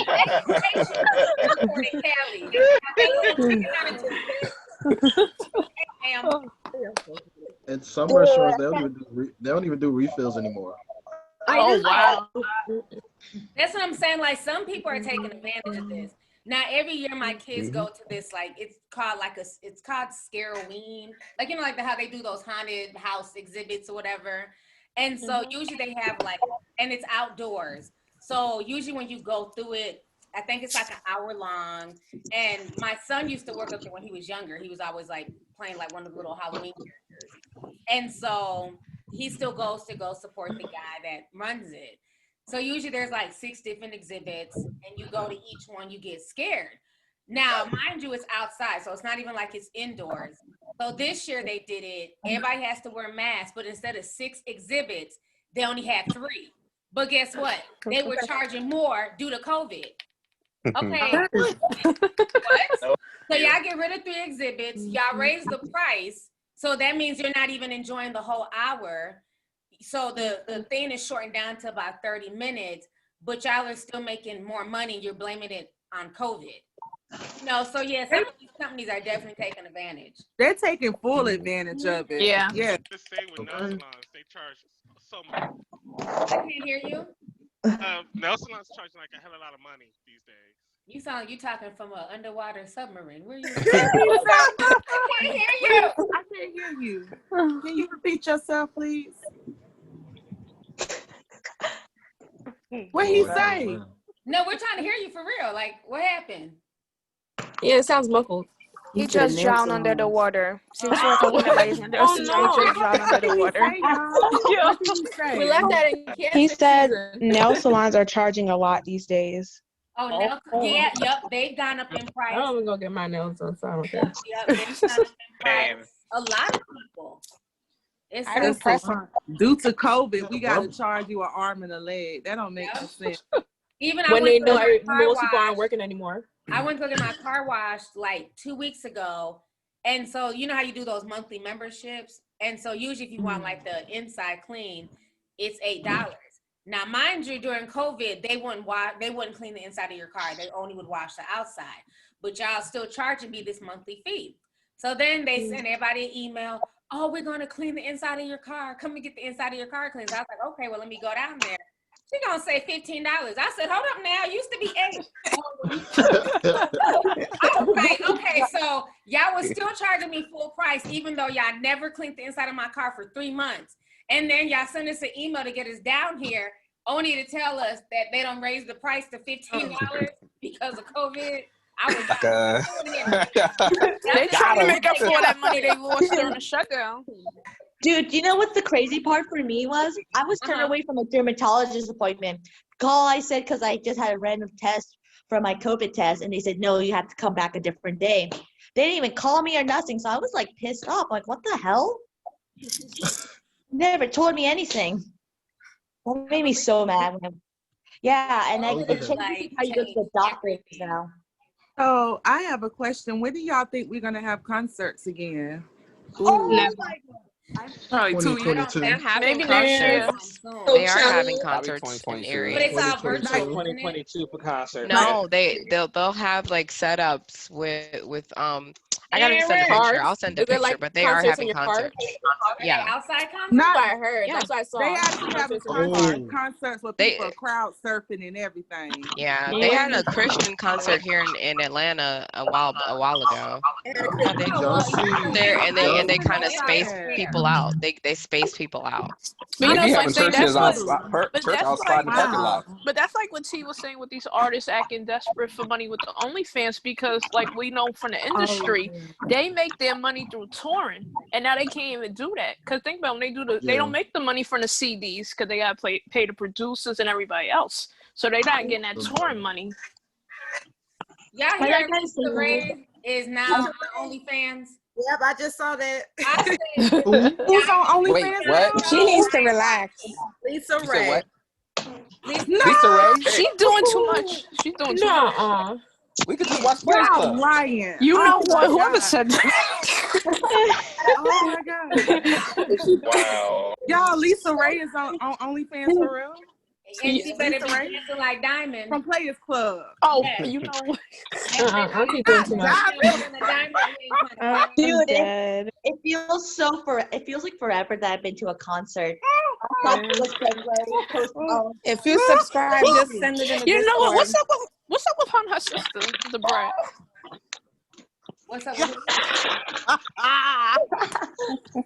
She weak over there.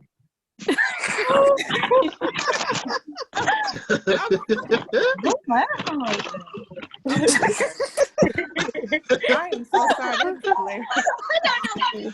Somebody is tripping. I ain't gonna lie. I wouldn't mind seeing Lisa Ray mimicking that scene in the Players Club.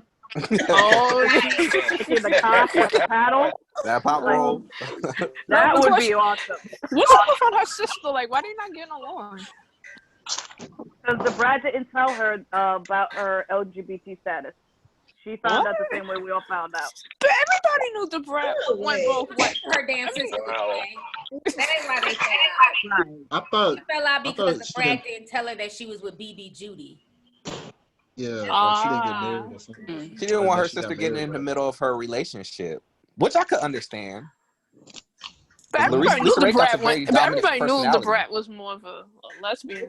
Is Lisa messy though for her not to get involved with her sister? She might be, but I think she kind of treats the brat because she's the older sister, and it seems like even though growing up hip hop, she kind of talks to her like she's still a little kid. Right. But she got to respect that the brat is an adult now. She's got to find things out for herself. Mm-hmm. You know? Exactly. I've been an adult since I've been a kid. I don't know what y'all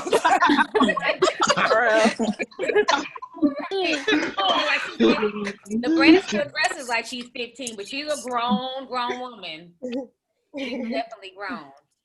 Mm-hmm. But yeah, that blow up. I think she also knows that her I don't know, what was that? her The real IDs. I did not know they were sisters. Yeah. loving growing up hip hop. Yeah, the brat has to be at least 40 something years old. Yeah. But she's 46. Yeah. Her first album came out the year I was born. That was 1994. Oh my God. You were born in 1994. You are young. You are. I am. Yeah. Wait, I didn't know she born in dated. She used to date 1998. Allen Iverson. I was born in yeah, she did. When she was with AI, that's when she was more feminine. I didn't know she Funkified, used to yeah, date Allen Funkified Iverson. came out in 94. Yeah. Yeah, that was fine. Oh, Lord. I was 10. Yeah, I was 10. And everybody had their hair twisted up like the brat at school. Yeah. I was blown out.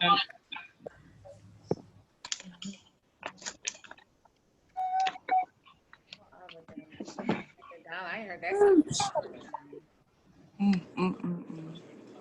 But I thought that it was. I'm sorry. I really. Oh no. I was just gonna say I thought she was gay even when I was a child. Yeah, I always got teased from her that she was.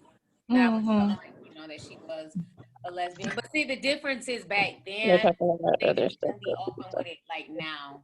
You know, Yeah. I Yeah. think now Yeah, her things were. better. She's living in her truth. Yeah, Mhm. like Right. the same with like Queen Latifah and Missy Elliott. Yes. Yeah. Right. Mhm. When we saw her set it off, I'm just like, yeah, You know, That was her best role. that was on home Queen. for So, that is my movie right there. We need to watch one of them movies. Yeah. Yes. Yes. Jack City. Like Set It Off, Boys in the New Hood. Jack Best City. man. like, you know what? I just, Rockabye, baby. I'll Oh, admit I this. got another Soul Food. I Oh, just saw Soul The Color Food, that is Purple. my movie. Yeah. Big Mama, y'all. Wait, Big Mama's house? Not Baby That is Boy. my movie. That I was love No. I'm trying to. Boy. No, I never saw the whole Baby Boy movie. The Big Mama is good. And what's the other movie I like? Oh, What's Love Got to Do with It? Oh, that Oh, is that's Yes. good. Oh, that is good. We need to watch that sometime. Especially the end when she whooped his behind in that car. That was my favorite part. They played the hell out of them roles. They He did. slapped her and all them cards flew out her hand Yep. over that couch. They Oh, should have won an damn. Academy. They both should have won an Academy. That's one of his favorite roles. Can I say hi to her? Wait, Alright, did you bye, talk to her everyone. yet? Gotta go. Okay, bye. See you Good later. night. Yeah. See you later. Friday's another classic. The first Yeah, I one. love Friday. Yes, it is. Yeah. Right. It is definitely a classic. You like the movie Life with The Eddie Wood. Life was, I never saw Life. Oh, Life is good. Oh man, that is so good. Oh, I never saw that. The Wood was funny. I remember The Wood. Oh yeah. I haven't Yeah, seen well, it that. was funny. You seen Jason's lyric? Stacey. Yeah. I never saw Yes. Jason's lyric. I went on my first date. That was the movie I went to. On my That was the movie that you what? on my first date ever in life was I went to go see Jason Garrett. Oh. Like his mom and dad were there too. Wow. Like That, young good parents from Chicago. So they were like, yeah, we'll take her to go see Jason's lyric. So yeah, that's where they took us. We had a That was my very first date. That's my first one. Menace to Society. I love Minister. I like that. Yeah. yeah. Dead Presidents. Oh, I haven't That's seen good that. too. I heard that's good. I like movie that is president. good. I love that president. Man, what's the one with Cuba and His Ice mom was Cube good. and I can't think of it now. Boys in the Hood. Yes. I finally saw it. You I said just Regina saw King is so young in Boys in the Hood. Yeah. Like, they showed on BET the other day. What was That's the true. name of that movie that Tupac was? Jews. The Jews. I did not like Jews. I didn't like that movie. Oh, Yeah, man, I I've haven't never seen been a it. big fan of that movie either. I think it's just I didn't like right. it. You got the juice now. Yeah. I think he's like a psychopath. I didn't understand. He said you got the juice now. I was like, okay. What about Poetic Justice? Oh I yeah. like Oh, that. yeah. Did y'all like Prison Song with Q-Tip Yeah. and Mary J. Blige? When Mary That's J. Blige, I used to sad. watch that That's all the on time on Netflix. BET. It was so That's sad. on Netflix. Y'all, Oh, man, it I've was so seen that movie one Prison time. Song, I I remember never that. watched that movie again.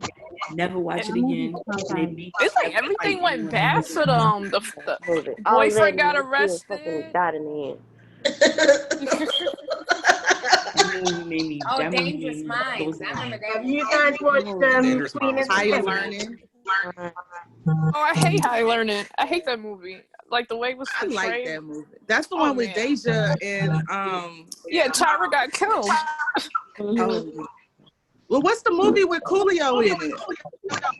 Oh, It was his song. It wasn't. It was him. just Oh, it's a song. My bad. Danger's oh Mind. Gangsters Oh, Paradise. Oh yeah. There was like 40 back then. Have you all It was 40 back then. Y'all see that Yeah, cool. 2020 with them 4 braids on the side of his head? He Yeah. looks stupid. Like he got let those braids go. Go ahead and let it go, Coolio. Not with I the one remember when he way used to though. do he did the Keenan and Kel theme song. Yeah, Coolio was dope back in the day. Yeah. That's the song. Fantastic Voice is still a jam. I like that song. what about Harlem Nights? I never seen Yeah. that. I want to. I I've watched bits and pieces of House of Nights. I've never sat down and watched the whole. I never saw the whole movie either.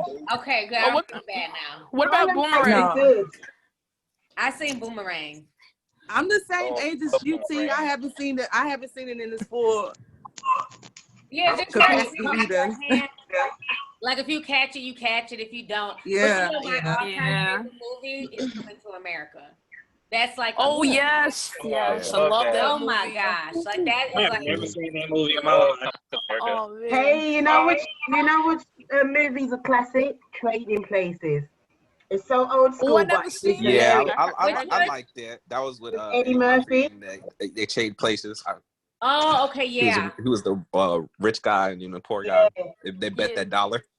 Yeah. I saw that recently on VH1. It was really good. I did see that recently. I know this is a different genre, but have y'all seen Amistad yet? Yeah, that was good. I like Yeah. Amistad. I think that's on Netflix now. Is it? Yeah, Oh, is it?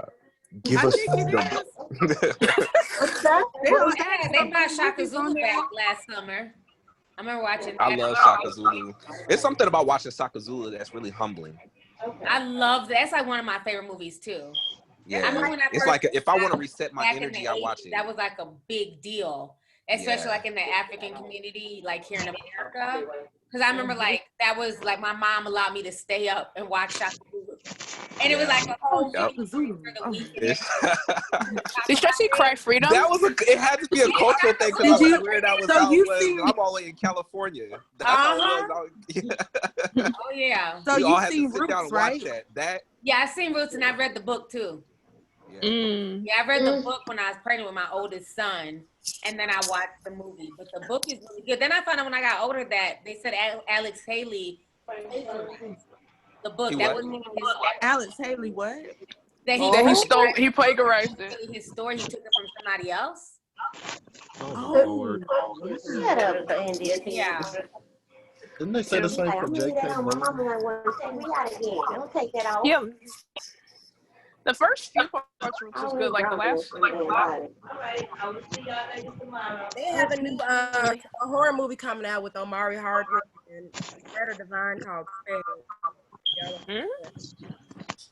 Check that out. I watched Color Purple. I called for Color Women the That other movie day, was and that good. scene where Loretta Devine was doing that poetry, like he almost took away, or almost like took away all of me. I was like, damn, that was really powerful. That poem. You know, I never watched that You movie know- again yeah. after what he did to those kids. I can't watch that film. Yeah, that that was movie, really. that movie triggers It was me. I triggering. swear. Yeah, Yeah. it was. That movie triggers me so much. Yeah, I like didn't the poetry and that I didn't Loretta like Devine did in Precious. that. It was dope. Did you What see movie you say you Acrimony? didn't like, T? I didn't like For Color Girls like that, and I did not like Precious.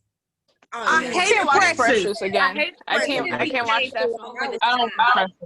It's like she was going through all this, and then her mama was abusing her too. Like after that, I was like, okay. Yes. Yeah. Yeah. And not only was I read triggering, that they was book. showing the Yeah. father rape her. Like we had to fast Yeah, forward that was part. triggering. It was so The book triggering. is worse, y'all. The book is so much worse.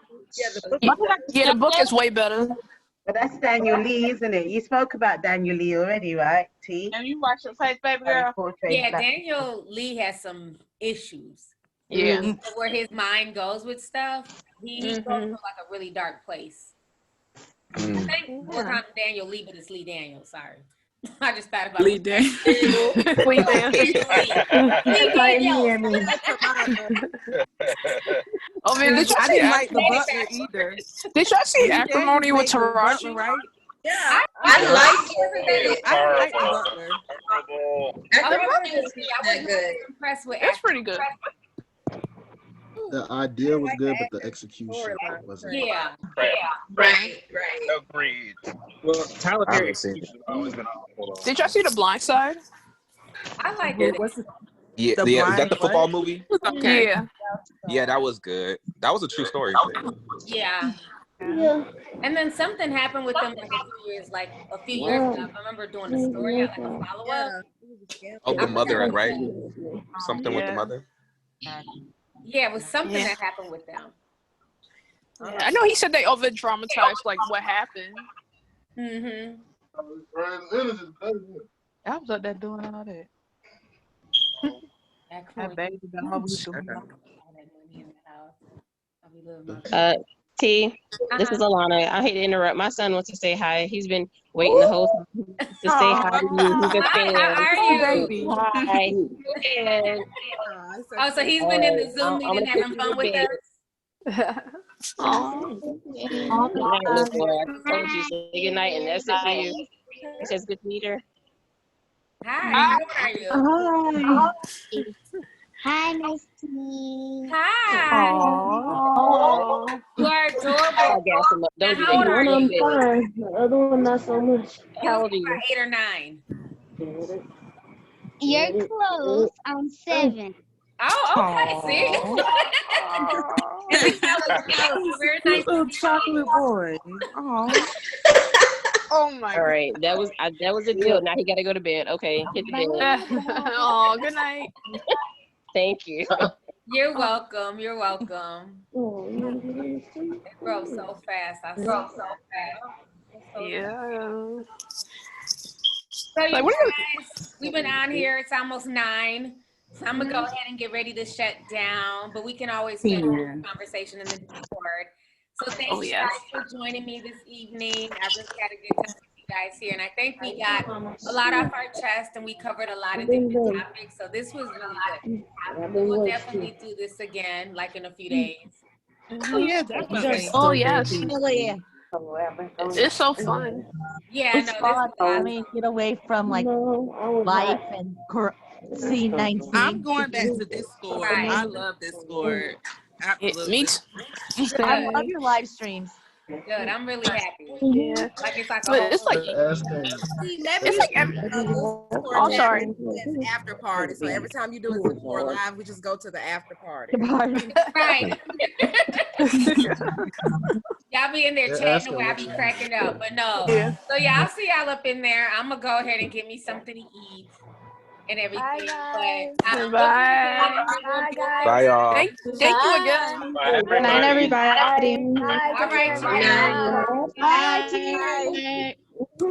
Bye. Bye.